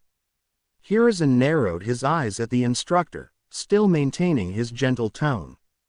You do not appear to be feeling too well. Naoko, please escort the instructor to get help. And also, please alert Yumino Iruka. It appears we need a substitute instructor for today. Naruto found an empty spot outside during lunch and sat down gloomily. He looked around at the other kids and spotted glares directed at him, and he had even caught snippets of conversations about how parents had warned their children to stay away from him. That he was a plague on the village. He knew what they were talking about, and it saddened him as he had hoped to make friends around his age. Sighing dejectedly, he opened his lunch and was just about to take a bite when he felt two others approaching. Looking up, Naruto eyed the duo wearily as they stopped before him. The girl with twin buns smiled at him while the boy next to her looked to have two caterpillars for eyebrows. Hello. Hello, the girl chirped as she sat down across from him, the boy following suit. We saw you sitting off on your own and wanted to join you if that's all right. Oh, sure, that's fine. I'm Naruto, Uzumaki Naruto. I'm Yukari Tenten. The newly identified Tenten spoke as she opened her own lunch. I am Rock Lee. Pleased to meet you, Naruto-san. The trio fell into an easy silence as they ate when Tenten broke the silence. So what was that about this morning? I guess it's just like what the old man said. An accident, Naruto replied, looking down at his ramen. Naruto-san, it is improper to refer to the Sandaime in such a way. Lee chided gently. Also, it is impossible to give such a form to a fresh student. Naruto sighed and looked at the two. I can't tell you. Not yet. Well, I can understand that. Tenten remarked thoughtfully. We did just meet, and hounding you about personal stuff is pretty forward. I do have a question though. Okay. Naruto uncertainly eyed the girl as she smiled widely at him. Do you wanna be friends? Lee and me don't really have any. Really? You wanna be friends with me? Of course, Naruto-san. Much like yourself, Tenten and myself are orphans. I do remember you briefly from the orphanage. Naruto racked his brains before he recalled that he had in fact seen them before. Of course, Lee-san. I apologize that I had forgotten that. Tenten waved away his apology while smiling brightly. So what do you say, Naruto-san? Orphans unite. Naruto joked, making the other two smile. He was still hesitant as he didn't know if they were serious about being his friend or if they had another motive. He would keep his guard up for now. Anko had once told him of a similar instance she had faced, and he didn't know if he wanted to chance that pain. But something told him these two had no ill will towards him. Still, it would be a while before he felt ready to tell anyone not already in the know about his secret. Present. Grinning to himself, Naruto would admit that looking back on that day put into perspective just how much his life had changed for the better. Tenten and Lee had become good friends of his. though he could do without interacting with the stuck-up Hyuga Neji. The boy acted like he farted rainbows and the sun shone from his. A faint but familiar chakra signature appeared near him. Need something Arrow Senin? Naruto asked with a smirk, looking to his left. Jiraiya glared at his godson. That any way to welcome your godfather home after a 3-month absence? And how many times have I told you not to call me that? He demanded with a frown. That what you're calling your research trips now? An absence. And how many times have I said I'll stop calling you that once you stop acting like it? The blonde quipped back. Jiraiya huffed, his lips twitching into a smile as Naruto chuckled. No respect. It's good to see you're back. Anything good? Just the same. A few rumors here and there mostly. The older man answered, frowning. One of them has me curious and concerned. But nothing you need to know about yet. Anyway, what brings you up here? Just relaxing after Anko-chan's newest training idea. Naruto shuddered. I never knew how sadistic she could be. The fun ones always have a sadistic streak, my young apprentice. Jiraiya giggled. I'll bet she is really into some kinky stuff. Jiraiya gave a sudden yelp as the branch he was sitting on snapped, dropping him 10 feet onto his back. Grumbling, he looked up and noticed the smirk on his godson's face and couldn't help but let the proud grin cross his own face. You got that one figured out already, I see. Nicely done, kid. Naruto blushed and gave a genuine smile. Jiraiya didn't give out his praise very often, so Naruto knew he was speaking the truth. He rubbed the back of his head. Mostly. Still haven't gotten the hang of extending it past a meter. Naruto admitted. Jiraiya hopped up next to him and patted him on the shoulder. For your age, a meter is pretty damn good. The rest takes time and practice. By the way, what's with the neon orange suit? Naruto groaned and dropped his head. Anko's idea to help with stealth and evasion. She caught me pranking the old man and decided that instead of beating me into the dirt when I get caught, she wants me to wear this thing during the setup and the evasion from the targets along with the training she already has me doing in stealth. If I get caught, she sets her snakes on me. And if I don't get caught, she buys me a few bowls of ramen. Jiraiya rubbed his chin in thought before speaking. You know, it's not a bad idea. I mean, think about it. If you can pull off a prank on, say, the Anbu, and get away while wearing that, you'd be a deadly shinobi on infiltration, sabotage, and assassination missions once you graduate. I hadn't thought of that. Naruto muttered, his eyes falling over the village. I mean, that's a Benny, what the hell was that? Both snapped their eyes toward the village, more specifically, the Uchiha district. Jiraiya narrowed his eyes as he felt the chakra fluctuations, as did Naruto. So it's come to this. The Toad Sage thought as he rose to his feet. Naruto, go home, now. The boy wanted to argue, but seeing the man's face set in stone, the boy nodded and headed off in the direction of his apartment. Jiraiya glanced at the boy's retreating form before he moved. Despite his age, Jiraiya could still move quickly. Within minutes he arrived outside the Uchiha district around the same time the Hokage did. Silently, they entered the deathly silent district and saw the dead around them. What a waste. Indeed, Jiraiya-kun. The Sandame sighed heavily, motioning for his Anbu to search out any survivors. I wish it had not come to this. You know as well as I that it was bound to happen, sensei. I just hope this doesn't come back to bite us. Naruto landed on a rooftop near the shady part of the village, frowning as he looked back towards the direction of the Uchiha district. They'd never really been kind to him. At best they ignored him, and at worst a few of them had thrown bricks at his head when he was younger. First time he had been hospitalized for a concussion, if he remembered correctly. But something bad was going down tonight, something that had Jiraiya on edge. Sighing, he turned to head home to his apartment. Even though he stayed at Anko's most the time, he also had his own apartment. A familiar voice caught his attention, his eyes narrowing as he made his way towards the alley where it was originating from. "Why, you bastards!" Anko hissed as she was dropped to the ground in a heap. "What did you do to me?" "Shut your mouth, you." The leader of the group, a chunin by the looks of him. "We're going to have some fun with you." His two other accomplices chuckled darkly as the leader rolled her onto back, kunai in hand.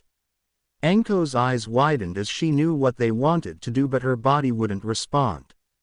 The leader smirked darkly as he placed the kunai under the hem of her black shirt she wore under her long trench coat. "Don't worry. Just a paralyzed seal I applied. Only thing you can move is your head for the next, 45 minutes on its current charge." "You sick," Anko hissed. "You think you'll get away with this?" The leader laughed as he slowly cut her shirt up to her bra, pausing as he answered. "You really think anyone cares what we do to you? The whole village despises you, snake whore. Now let's see just what kind of treat we have here. You know, I think we need to silence this one. Last one almost got us caught." Anko found her mouth covered with a thick piece of tap as the leader began pulling at her shirt with the blade. With a flick of his wrist, the kunai cut the materiel, exposing her. Anger and fear welled up inside her as the leader roughly grabbed her left, clenching back tears of frustration that she could do nothing to save herself. "Well, hot damn," one of his stooges whistled. "Look at the size of those." "I know. And best part is, I'm pretty sure she's still a virgin." The leader rubbed himself against the restrained woman, licking from the swell of her to her collarbone as he lifted her skirt. He leaned over to whisper into her ear, "I'm going to enjoy popping your cherry. And if you think you'll get away once the seal runs out of juice, don't get hopeful. I have enough to last the night." He rose back to his feet and exposed himself. Anko shut her eyes tightly, knowing what was coming but incapable of doing anything to stop it. "Someone, please, help." A sudden rush of air and the weight of the bastard vanishing off her body caused Anko to snap her eyes open and look to see what happened. Standing between her and the sick bastards that had planned to rape her was a blonde-haired boy in a bright orange jumpsuit. Hope and fear shot through her at the sight. Hope that she now had a very good chance of escaping this rape attempt, but fear for her friend. Naruto had been well trained the last few years to be sure. But he was going up against 3 seasoned shinobi who would have no issue killing him. She felt the primal anger radiating off of him and had to fight down the heat in her cheeks at how raw it felt. Naruto meanwhile was glaring hotly at the three. The leader was cradling his broken jaw as one of his comrades attempted to heal it. His other friend snarled in anger and charged at Naruto. Moving quickly, he dodged the strike aimed at his head and slammed his open-palmed hand into the man's chest with enough force to send him crashing back down the alley into a trio of trash cans. Fitting landing for trash, Naruto seethed, glaring at the now mostly healed leader and his pal. "You worthless pieces of shit. You demon. I'll gut you." The leader held his kunai threateningly. "Then I'll make sure that little is forced to see your dismembered body as I her for hours." Rage filled Naruto, a burning anger that felt like it was consuming him. Monsters. They called him a monster for what he held, and yet men, no, insects like this walked amongst the village. Trying to center his mind, Naruto felt as if he was being pulled into darkness. Clenching his eyes shut, Naruto focused on one of the first lessons Anko taught him. Never let your rage guide your hand in battle.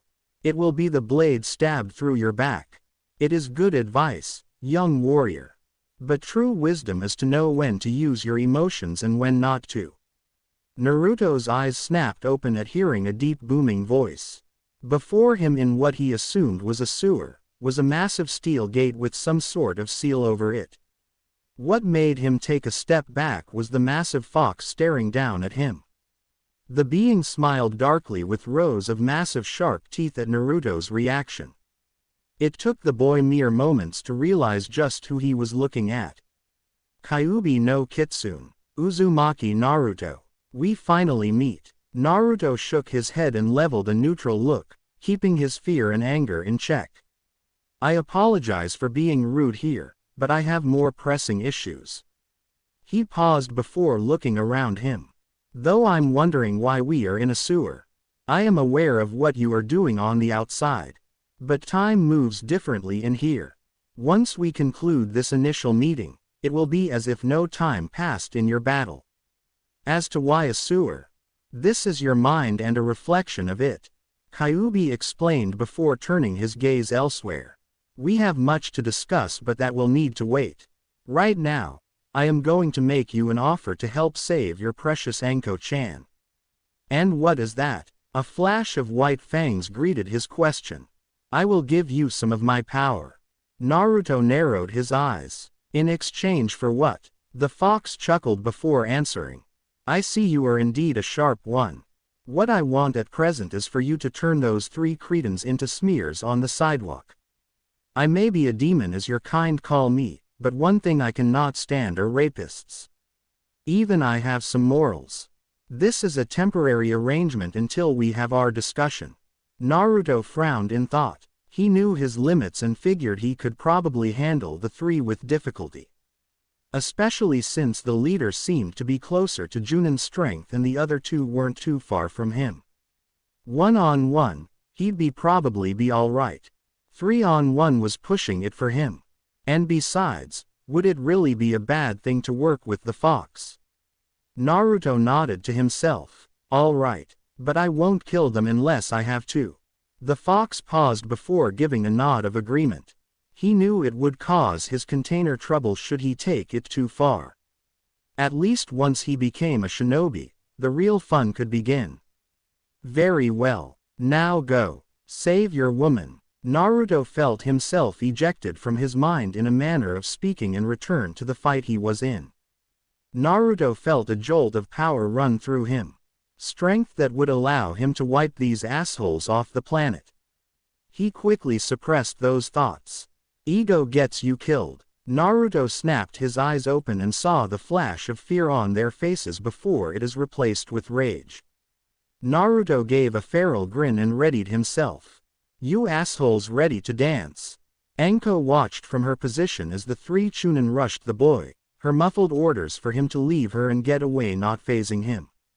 In a flash, Naruto had dodged the initial kunai thrust at his heart. He grabbed the hand holding the blade and twisted sharply, ignoring the crack of breaking bones, and shoved the kunai into the shinobi. He let go as the man fell backwards, screaming with a kunai buried into his chest. You demon! I'll kill you, Kyuubi! The slowest of the 3 cried right before he began gasping for breath. Naruto's hand clamped tightly around the man's throat, squeezing. I'm a demon. That's rich coming from a rapist. He squeezed tighter as the man struggled to breathe. Say good night. Naruto slammed the man's head into the wall. Not hard enough to kill him, but hard enough to knock him out. He turned his gaze back to the leader who was standing over his now still comrade with the kunai in his chest. Surprise was what greeted Naruto as the leader dropped his kunai. You killed him. Naruto froze at what the man had said. He had just killed a man.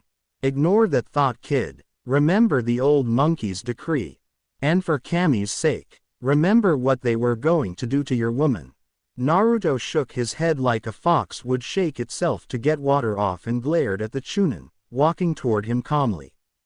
His life was forfeit the second he broke the Hokage's decree.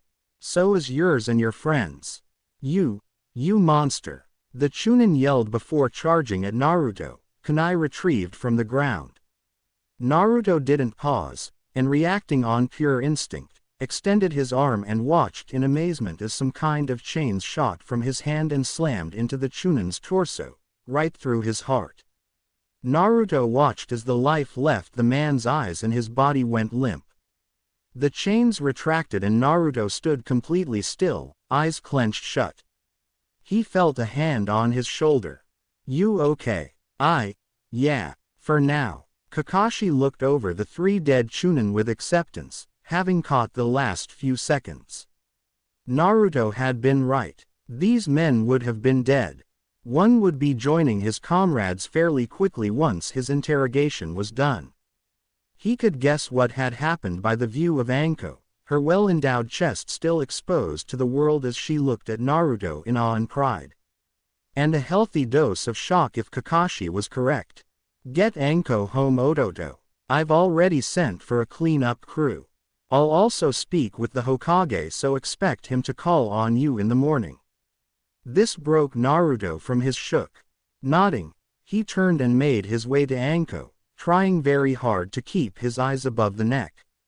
Shrugging his large jacket off, he wrapped her in it to cover her modesty. He gently sat Anko up and found the seal on her, pulling the tag off before removing the tap from her mouth. He saw the pride and gratefulness in her eyes and gave a reassuring smile at the unasked question. I'll be all right. I'm gonna get you home.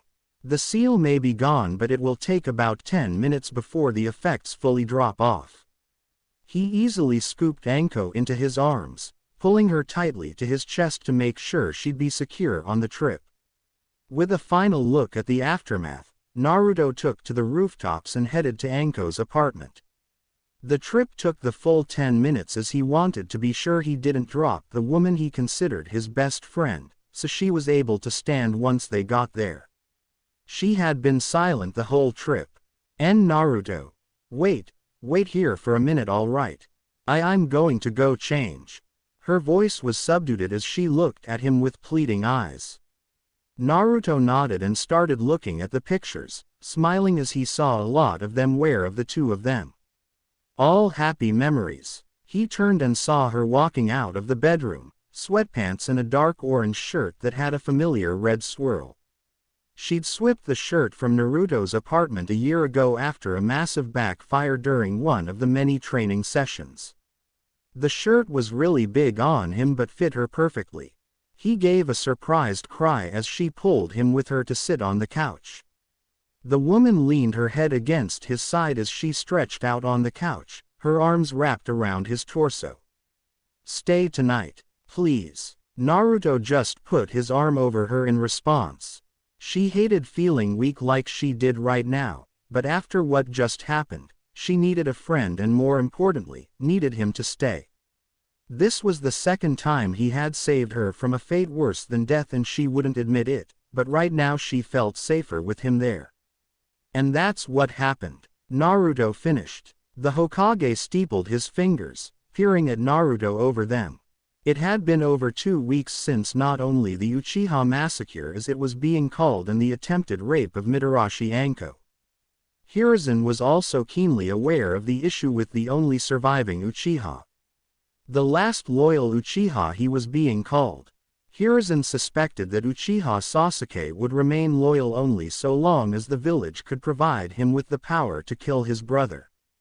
Yamanaka Inochi had determined that the boy had a very high probability of being a flight risk without long-term psychiatric care.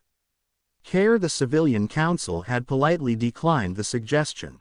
Unfortunately, even though Sasuke was enrolled in the Shinobi Academy, the Sandaime has no power to force the young Uchiha to undertake the care as he was by law a civilian.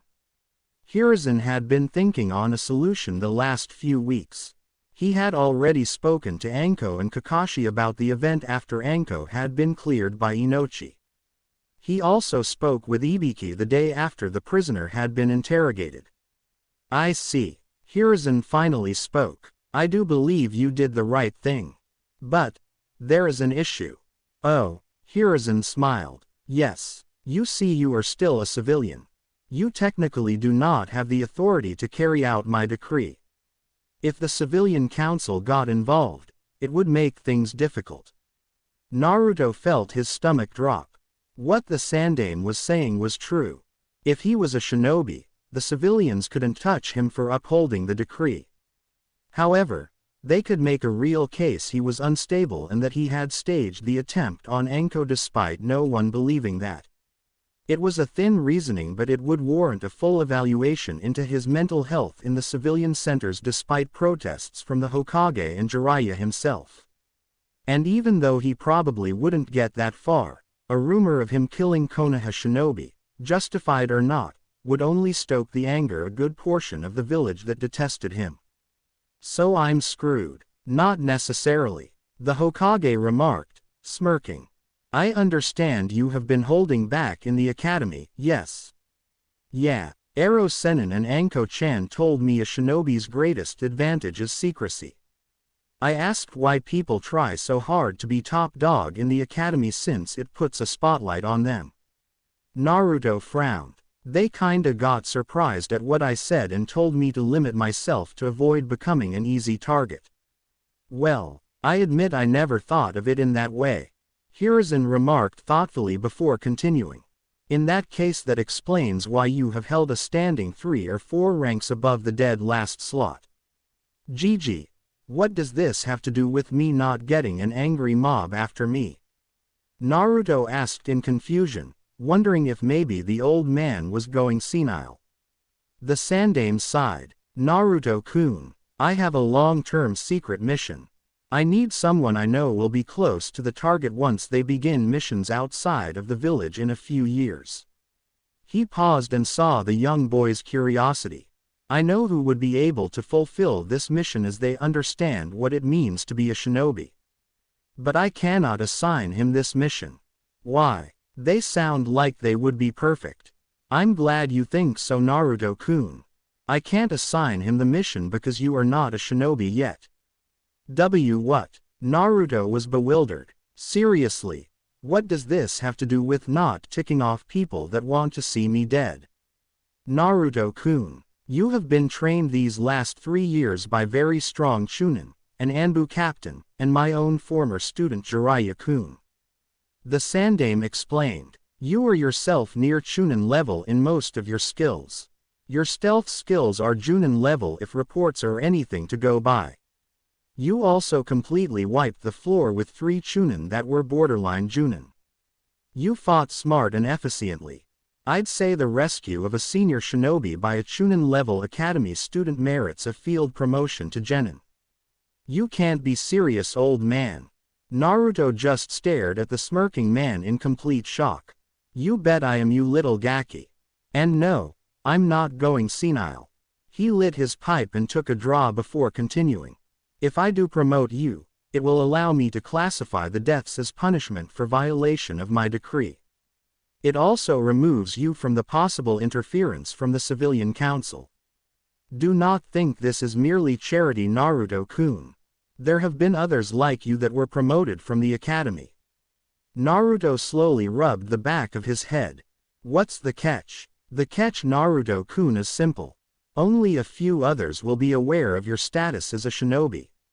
This will help your cover you will be assigned. And what cover is that? I cannot tell you unless you are willing to accept the promotion. Naruto closed his eyes and thought over the offer. It took mere moments before Naruto spoke. A shinobi's life is one of violence, deception, and death in service of their village. A shinobi must be willing to make whatever sacrifice is necessary to keep their people safe. Hiruzen nodded in approval. Tobirama-sensei made that same statement to myself when I was near your age. I'll do it, Gigi. Naruto sighed. Only if you think I'm ready. Oh, I think you are more than worthy. Chunin Uzumaki. Sarutobi grinned as Naruto went wide-eyed, jumping to his feet. Inu Nichin was right. You have gone senile. Sandaime cocked an eyebrow, mental filing that away. He'd show Kakashi senile. I assure you, Naruto-kun. My mental health is just fine. Sarutobi told him with a deadpan expression. My reason for your rapid advancement is not favoritism. Need I remind you that you also have an off-the-books S-rank mission completed? Or the fact that you also cracked a seal that no one else could? But that seems too much too fast. Naruto commented, dropping back into his seat. It may seem like it, but it's not out of the ordinary for those who are worthy of it. Sarutobi sighed, rising to his feet and facing the village. Do you know how old I was when I became the Sandaime Hokage? Naruto was caught off guard by the question. Well, I think you were a few years older than me. Hiruzen smiled as he looked back at Naruto. Actually, I was your age when I became the Hokage. Times were different during the First Shinobi War. Training started younger and for shorter period of time. Most of the more powerful shinobi in our village were either dead or couldn't be trusted to fulfill the dreams of the Shodai. A dream of a world of peace. Do you think I was ready for such responsibility thrust upon me at the age of 10? No one is truly ready. I think I understand Gigi. Yes, I think you do, Sarutobi acknowledged. Believe me, if I did not think you capable, I wouldn't consider this. However, I think it's time to explain your mission. Hi Hokage-sama, Naruto responded, drawing a smile from the old man. Your regular honorific is more than acceptable, Naruto-kun. So long as you know when to be formal. The Sandaime chuckled as he grabbed the folder from his desk and passed it to the young blonde. Your mission, Naruto-kun, is a long-term observation mission with no time frame as of yet. For you to be effective, your cover must be one of the idiot savant, unfortunately, to ensure you are teamed with the target. I have to flunk this year then. Naruto paused and realized just what he said. Never mind. So I have to make it appear I'm an idiot. More so than barely passing. Hi, that is correct. The target in question has been the top of his class for the last 2 years. Yeah, I've heard of him. Even before the massacre, Naruto muttered, looking over the report of his target. Potential flight risk. You want me to make sure he doesn't run? Preferably, Sarutobi commented before his gaze hardened. If that is not possible, termination. I have a dim view on traitors. Naruto gulped before nodding his understanding. Closing the folder, Naruto placed it back on the Hokage's desk. So, I need to flunk this year and be labeled dead last. Once I am assigned to that team, keep my eye on the target and do what I can to prevent him from running if it comes to it. That is correct, and do not worry, I have already spoken to Anko and the others of your promotion. As well as 3 other individuals who need to be aware. Hiruzen opened a drawer on his desk and pulled out a wrapped object, smiling as he passed it over to Naruto. While you cannot wear it due to your cover, you still have earned the right to this. Naruto unwrapped the cloth and saw the symbol of his village. Hiruzen smiled as Naruto ran his thumb over the metal plate. It might also interest you to know that Hitai 8 was the one your father wore. Otu-san's Hitai 8. Naruto didn't know what else to say as he rose to his feet and hugged the Hokage as his eyes teared up. Thank you, Gigi. Thank you. Congratulations. Naruto froze in shock as Anko, Kurenai, Iruka, Jiraiya and Kakashi all started clapping as he entered the apartment. Naruto beamed at them and nodded. Thank you, all of you. I hope I can make you all proud of me and to show your faith isn't misplaced. Never a doubt in my mind, Gaki. Jiraiya said as he clasped a hand on his shoulder. Trust me, you earned that. Indeed, Naruto. Jiraiya-sama and myself would not have vouched for you if we didn't feel you were ready. Kakashi assured him, and for once his little orange book wasn't out. Kakashi had long since told Naruto his true identity. Kurenai glared at the silver-haired Junin. And our own opinions of him didn't factor in. Jiraiya laughed as Kakashi raised his hands in defense. To be honest, Kurenai-san, the word of you 3 did carry weight, but not as much as a Sanin and an Anbu captain along with the director of T&I. He's got a point, Iruka commented, causing Kurenai to round on him in irritation. Just whose side are you on? While the two were talking, Anko pulled Naruto aside. She smiled proudly at him. Good job, Naruto-kun. I really do think you earned the promotion. Naruto smiled warmly and hugged the woman, trying his best to avoid noticing her attributes. Thanks, Anko-chan. It still feels surreal. I mean, going from academy student to Chunin. It sounds like something out of a bad story. We're shinobi. Surreal is part of the job. Anko laughed before she leaned down and kissed him on the cheek. Naruto's cheeks reddened as Anko stood back up, her own cheeks sporting a pink dusting. Jiraiya giggled, writing down notes while Kakashi just smirked. Iruka and Kurenai shared a look before smirking as they watched their friend. Iruka would enjoy teasing Anko about her apparent crush on Naruto, a man 8 years her junior. Kurenai just found it adorable as Anko ruffled Naruto's hair, much to the blonde's annoyance. While she wouldn't admit it, she did have a small crush on the blonde. He'd saved her not just once but twice. And never once asked for anything in return. Congratulations Gaki. Now the real stuff begins. Naruto groaned, feeling the stiffness in his limbs as he blinked his eyes repeatedly. Confusion flared through him as he struggled to remember just how he had ended up in the hospital. His last memory before waking was of Anko congratulating him. Slowly rising into a sitting position, he looked around for a moment before a familiar figure entered the room. Hokage Gigi. Ah, Naruto-kun. He smiled, making his way to the chair besides the bed. You are awake. Good. How do you feel? Thirsty. And sore. What happened? You were brought here after you collapsed.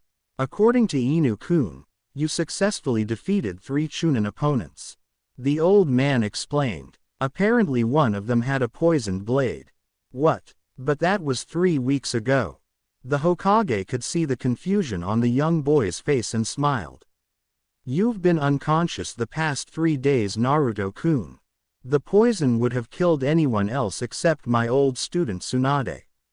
It took your unique healing factor that long to neutralize the poison. Oh, Naruto felt a flush of embarrassment. I guess that means you didn't promote me to Chunin then, huh? The Sandaime chuckled. No, I'm afraid not. While strength is one of the many aspects of a Chunin, you don't have the leadership experience nor the field experience yet. Naruto grinned sheepishly and looked back around the room, spotting Anko asleep next to him in the chair, using his orange jacket as a pillow. She has been here every day since you were brought in. Naruto looked back to the Sandaime. She was very shaken by everything that happened, but once I spoke with her, I cannot tell you how proud she was of you. Though she did say that for future events of similar circumstance, she wanted me to inform you to not let them die as quickly next time. She apparently is more fond of the long drawn-out forms. Naruto grinned at the Hokage's amused expression as he spoke. Secretly, Hiruzen agreed that the best form of death for a rapist should be a long-drawn affair. She is a fan of torture. Indeed. Now, I need to head back to the tower, but I do have something for you. Naruto perked up and waited as the Sandaime pulled a small wrapped object that caught Naruto's eyes. He locked eyes on the Sandaime. I thought you said you weren't promoting me to Chunin. Sandaime clarified. Upon the report of 2 Anbu along with Chunin Mitarashi's report, I and the Shinobi Council feel you have displayed what it takes to be a shinobi. So with that in mind, I have decided that a promotion to Genin is the proper measure. Congratulations. Naruto accepted the Hittite and smiled at the old man.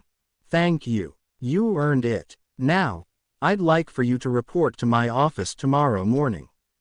I have a few things to discuss with you in regards to your sensei. Naruto watched the old man leave and stared at the Hittite in his hands. You earned that. Looking to his right, he saw Anko stretching as she had woken and blushed before looking back to the metal plate he held in his hands. He cursed being around Jiraiya so much as he was acutely aware of the female body and caught himself at times staring. And it didn't help that puberty seemed to have come early to the blonde as he noticed how she arched her back when she stretched. He stamped down on his mind's thoughts as quickly as he could. But it wasn't fast enough. Anko spotted the blush and grinned a bit but didn't feel like teasing him about it. The memory was still fresh in her mind of the attack. And I heard you thought you were going to get shot right up to Chunin. Well, I am pretty awesome, so I'll leave you alone about that. He didn't know what to say and ducked his head, cheeks red. He sensed her move to his side and felt his head lifted up and over to make eye contact with her. He could see the seriousness in her eyes and the gratitude as she gave him a warm smile. "Thank you for saving me again." Naruto's smile vanished a second later as she smacked him upside the head. "That being said, don't ever do something like that again. Do you know how scared I was when you just fell over after pulling that damn seal off me? My heart felt like it had dropped through the floor." Naruto grimaced and bowed his head. Anko sighed and hugged the boy. "Be more careful next time, all right?" She looked down and saw him smiling at her. "Just make sure I draw it out longer, right? Damn straight." "Ah, Naruto-kun. Just a moment please." Naruto watched as the Sandaime made a familiar seal and 3 more of him appeared. The clones nodded and began the task he had assigned them, which was paperwork. The Sandaime rose and motioned for Naruto to follow him. The pair left the tower and headed off towards the monument. "I didn't realize you used shadow clones for paperwork, Hokage Gigi. If I didn't, I would be chained to that desk with no reprieve." Sandaime explained. "While normally it is not so bad, end-of-the-month reports make it heavier than normal. It's how I also get away from the office every once in a while. Now, come." They walked through the twisting paths for several minutes before the Sandaime stopped and blurred through seals before placing his hand upon a nearby tree. Naruto watched in amazement as what looked like a shimmering wall appeared before him. The Hokage beckoned him to follow and both walked through the wall.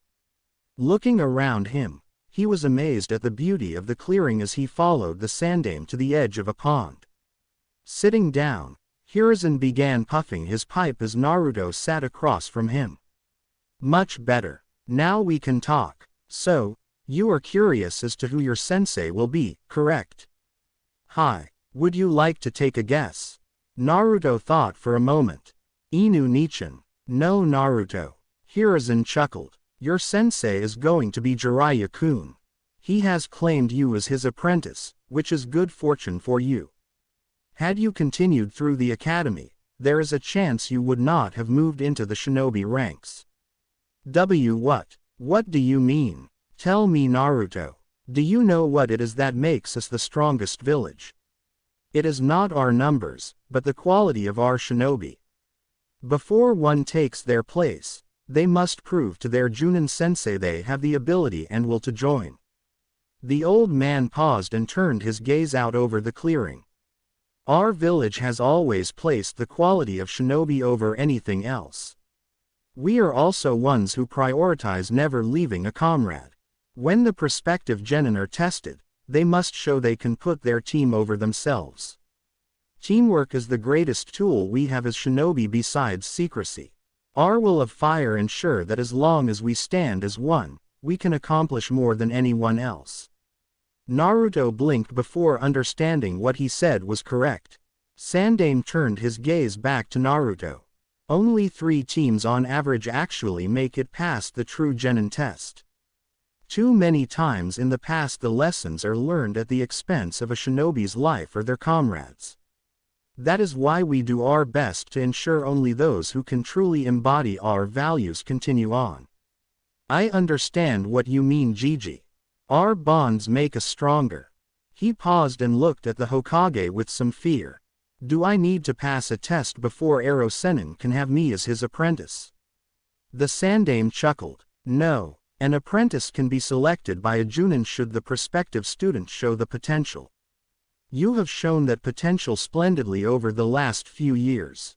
That does bring me to why I wished to speak with you today. While you will be Jiraiya-kun's apprentice, there will be times you will not be accompanying him on his trips out of the village. To ensure your training does not falter, you will be training with myself at these training grounds.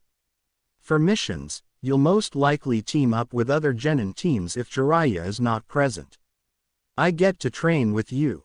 That's awesome." Hiruzen watched in bemusement as the young boy jumped up excitedly. He had a feeling he would not be so excited once they began training. Sarutobi admitted the excitement he felt at once again teaching and training a genin of such promise, and by that same thought, he would not be pulling his punches.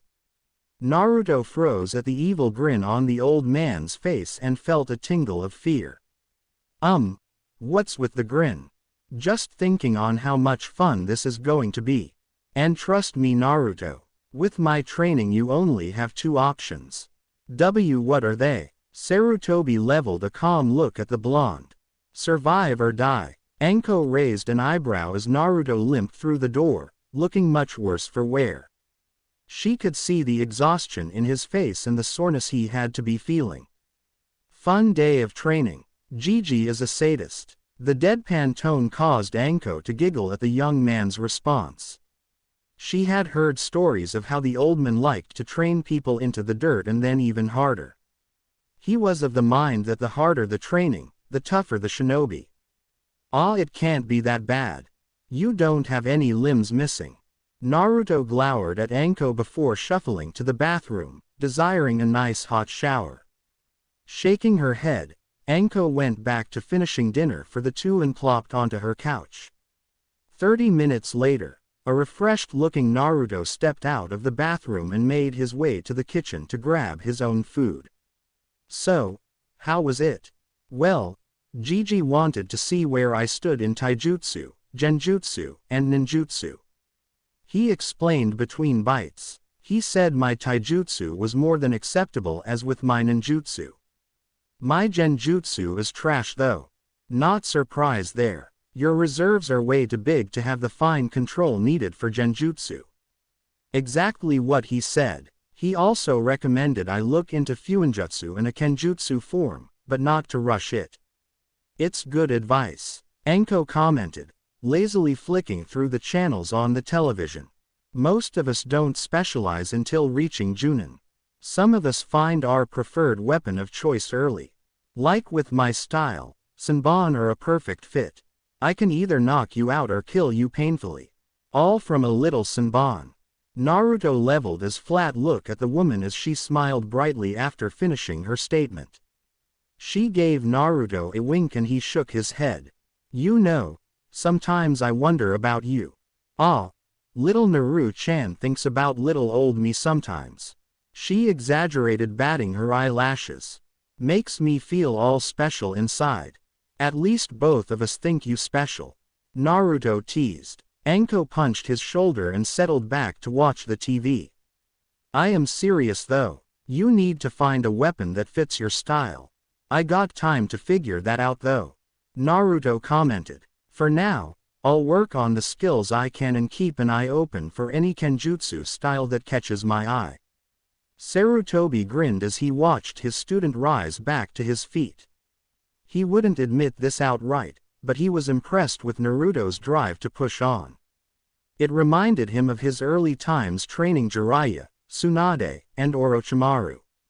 And from what he was seeing, Naruto was a lot like Jiraiya. After 2 months of training the young boy on and off when he had the time was wondrously refreshing. Right now though, the blonde was past his limits and the Sandaime needed a break himself after the 4-hour training session. Breaking out the old survive or die training, sensei. Both looked to see the amused Jiraiya walking toward them. He glanced at Naruto before speaking. How is he doing? He shows potential. Hiruzen smirked. He also learned how to dodge my bow staff quicker than you when you were just starting out. Jiraiya scowled, but the amusement in his eyes showed he wasn't upset. Naruto gave the man a hug as Sandaime thumped his lower back with his fist, groaning as he felt his back pop. Getting up in the years there, sensei. I can still clean your clock. Sandaime remarked. I admit I wondered when you were returning. Well, seeing as I need to take a trip to Suna, I figure I can train my apprentice and expose him to the rest of the world. Really? I can come with you? Naruto asked excitedly. Jiraiya grinned and nodded. Yup. Figure a 2-month training trip starting in Suna would be good. So go pack and I'd recommend you be prepared for the desert heat. Naruto gave a happy cry, exhaustion forgotten as he took off in an orange streak towards his home. Sarutobi looked at Jiraiya in curiosity. Suna. The man frowned and nodded. Yeah, got wind of another Jinchuriki there. I offered my services to look over what they think is a malfunctioning containment seal. He sighed. But I was requested to keep it secret. I understand. Hiruzen's gaze hardened. Be careful, Jiraiya-kun. If a Biju breaks loose, you'll be worse off than when you peeped on Tsunade. The sun set behind them as the two shinobi made their way down the well-trodden road that lead back towards their home. Naruto gazed around him in excitement as this was the furthest he had been from home. Jiraiya couldn't help the amused smirk as he adjusted his pack, watching his young apprentice from the corner of his eye. Excited, I see. You bet. Naruto grinned. This is the first time I've been outside the village. It won't be the last time, kid. In fact, our trip here will probably be a routine occurrence every 6 months. Jiraiya explained. Really? So this is going to be a training trip? That's right. Each one will be about 6 months long. The older man glanced at the young shinobi beside him. I plan to teach you everything I know. And not just things like ninjutsu and basic tactics. I'm referring to intelligence gathering, sealing, taijutsu, strategy, and senjutsu once you're ready to name a few things. Naruto gaped at the man before snapping out of his stupor. Anyo. How long would that take? Jiraiya rubbed his chin. Hard to say, kid. Some of the skills you'll probably pick up quickly. But things like running a spy network and the skills you need to be effective, it could take a few years, to be bluntly honest. He saw the look on the boy's face, recognizing it as him accepting a difficult challenge. This made the old man grin. Don't go thinking you're going to complete my training too quickly, kid. It took me almost a decade to get to the point I am now. I'm not. I'm looking forward to the challenge. Naruto countered. Besides, you trained one Hokage already. And if Toussaint was the amazing man he was from your training, I just hope I'll be half as good as he was. I think you'll do better than that, kid. Jiraiya chuckled, ruffling the boy's hair. I wouldn't have taken you on as my apprentice if I didn't think you had the ability to surpass not only me but the Yondaime. The two lapsed into silence for some time before Jiraiya spoke. How did you friends take the news? Tenten and Lee were happy for me, but sad that we won't be on the same team. Naruto answered, kicking a small rock. Iruka and Kurenai Nichan were surprised but told me to do my best. Anko-chan told me not be corrupted by your perverted ways. No respect, and as if you're old enough to even appreciate the amazing work I do. The white-haired man shook his head in mock heart before sobering up. As for your friends, you'll probably still team up with them on missions when Sensei is training you. But one thing I want you not to do is to let slip anything that might compromise us. Naruto looked at him in confusion. What do you mean? What I mean, Gaki, is you're a shinobi now. And that means OPSEC will keep you alive. Jiraiya lectured. Even something as simple as a training trip could end up with you dead if your enemies know when you leave and when you return. Many operations in the shinobi wars failed from someone letting something slip. And quite a few just vanished. Trust me when I saw that OPSEC can keep you alive. So I can't tell my friends anything. You can, but keep it simple. Jiraiya corrected. Destinations, departures, returns, all that stays out of letters. While the runners are decent shinobi, even they can be killed. You can tell them everything you want to when you get back, or at least as much as I think is safe. Remember, kid, I'm a spy master. I can't have certain things getting out. Gah, it's hot as hell here. Naruto cursed, wiping his brow once more. He turned his gaze to the young red-headed boy that merely cocked an eyebrow. Oh come on, even you gotta admit it's hot out here. It is always hot here, Naruto-san. The monotone voice replied, getting a scowl from the annoyed blonde. Gaara, We really need to work on your social skills once Ero-Sennin gets that seal fixed. Naruto sighed and looked back out over the desert.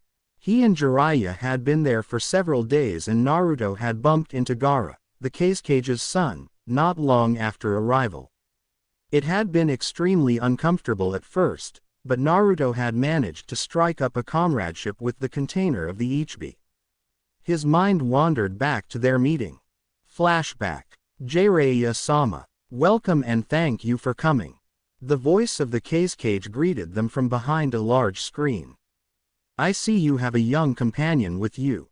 My apprentice Kazekage-sama. Jiraiya bowed. I figured this would be a good opportunity for me to begin his training. You must be skilled, young one. From my understanding, Jiraiya-sama stated he would take no more students. You must be exceptionally skilled to change his mind. I am honored, Kazekage-sama. Naruto gave a respectful bow, aware that they didn't need an incident. I'd like to think I'm decently skilled, but I have much to learn. So say we all. The Kazekage replied with a chuckle, one that was a rare occurrence. Humility is a good trait to have. May I know your name, young shinobi? Uzumaki Naruto. Kazekage-sama. Uzumaki. They could hear the surprise in the cage's voice. Is there any relation to? Jiraiya kept his face calm as he gave a shrug. Haven't dug that deep into it yet, Kazekage-sama. It's possible. Behind the screen, Rasa had to smirk at Jiraiya's blatant deflection of the question. He turned his attention back to the young boy before him and shook his head. He had a suspicion as to just who this boy's father was. And if the surname was any indication, he was also willing to put even money who the mother was. A slight shiver went down his spine at the memory of one of the few Kanouchi he actually feared. Well, in due time I suppose. I admit I am curious how well he will do in light of your last student. Perhaps he will have the exact same drive to match the hair color. Perhaps. Forgive me, Kazekage-sama, but we might have meandered from the reason of my visit. Naruto gave an internal sigh of relief that the topic was changing from him. He didn't like how the Kazekage was hinting at something that would be better off ignored. Indeed we have. I must admit my curiosity has gotten the better of me. The man replied smoothly. I have asked you here, Jiraiya-sama, to look over the seal of our Jinchuriki. I fear it may not be as strong as I had been led to believe. Then that is a cause for concern. Though I do understand you are exceptionally capable of subduing the beast.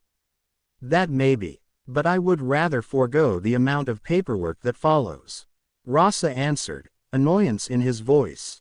I do wish I knew how Hiruzen Dono manages to free himself from his desk despite his advanced age. Trade secret, I'm sure. Naruto grinned at Jiraiya's response and could have sworn he felt amusement from the stoic man behind the screen. In any event, I would like to inspect the seal as soon as you wish me to. Then it is fortuitous I had the foresight to have him near. Gaara, come. Naruto turned his head to see a young red-head boy, probably near his age, though it was hard to tell. But what caught Naruto's eyes were the near-dead ones staring back at him. This boy seemed to stiffen as his eyes fell upon Naruto, who stared right back as if he were looking into a possible reflection of what his life could have been. A sudden chill in the air caught all by surprise, and the pure malice oozing from the red head caught even Jiraiya by surprise. Mother demands your blood, the frozen voice sounded. Around the boy, sand exploded into tendrils and shot towards the blonde. Naruto snarled and unleashed his own chains. He briefly sent a silent thanks to the old man for training him to use this gift. The adamantine chakra chains tore through the sand, wrapping tightly around the unstable boy. Jiraiya saw a flash of yellow in the redhead's eyes before looking towards his godson and almost flinched at the harsh glare. And the red-slitted eyes. Naruto felt himself pulled away into himself, and after a few moments of disorientation, turned to see a harsh desert landscape with a pitch-black sky. He could feel the large demonic energy source and began making his way towards what appeared to be a cave of some kind. It didn't take long to see Gaara facing from him, his head bowed. Before the other boy was the ugliest thing he had ever seen. And it was currently screaming at Gaara. "Why didn't you kill him like I demanded? I want the blonde boy's blood. I am sorry, mother. I will kill him for you. If that's your mother, then I'm a gypsy," Naruto stated, arms crossed. Gaara and the beast both looked to him in confusion before a loud booming voice sounded from behind the blonde, making the sand demon recoil in fear.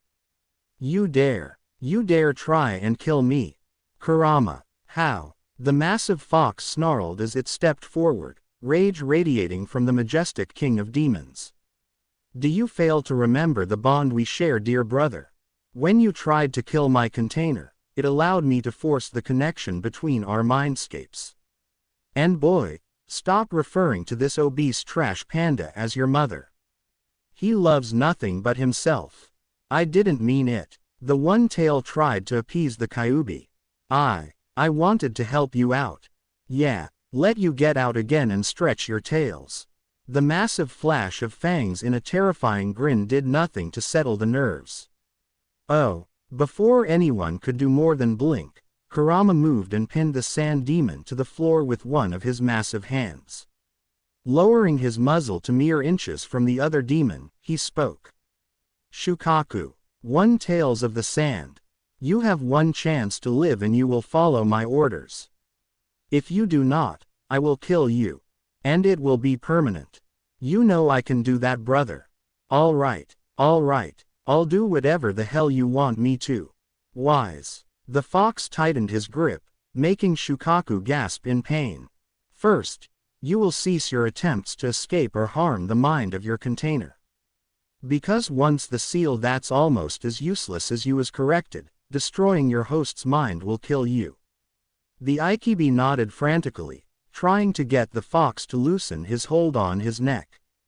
Kurama ignored the struggling of the Aikibi. "And second, you will cease demanding some kind of sacrifice. You are worse than those humans that praise Jashin. And finally, you will stop calling yourself mother. Do you understand?" "Yes, I agree. Just get off me." Without so much as a nod, Kurama flung the Aikibi across the cave where it impacted rather violently before crashing to the ground unconscious. The massive fox walked right past the two humans without even glancing at them. Naruto scowled. "You don't have to be such an you-know. I'd rather scare my point into an opponent over trying to talk them to my point of view." The two containers shared a look before the area vanished, leaving them right where they had been. Naruto released his chains and watched as Gaara stumbled forward, holding his head. "What just happened?" the cage demanded. Naruto sighed and explained just what had happened in those few seconds on the outside world that both boys had been immobile. The cage listened closely, as did Jiraiya, and both were impressed at this turn of event. "I see." The cage finally spoke after Naruto finished, Gaara having remained silent. "If that is indeed the case, you may have made all our lives just a small bit easier. I'll say, I figured I'd have a time limit to look over and modify the seal. If the Kyuubi really scared the Aikibi into submission, it'll make this faster and easier." End flashback. We should be returning to the sealing chamber. Naruto nodded and sighed. "Yeah, probably a good idea. We got about an hour before Ero Sennin starts the procedure." "Why do you refer to him in such a way?" Gaara asked the blonde as they made their way through the streets. Naruto was catching a bit of attention due to his Konoha headband while Gaara got looks of fear and anger that the blonde knew so well. "Because he is," Naruto answered with a grin. "The man will literally admit to being a pervert. In fact, he writes those smut books a lot of people read." "Smut books. Little orange book. Hard to miss," Naruto explained. He saw the contemplative look on Gaara's face as they continued their walk. It didn't take long to reach the correct place and enter the chamber set aside for today. Jiraiya looked up from his notes and spotted the two heading his way. Right on time, boys. Unlike you, we don't get sidetracked by spying on hot springs and bathhouses. Jiraiya opened his mouth to retort when Gaara spoke.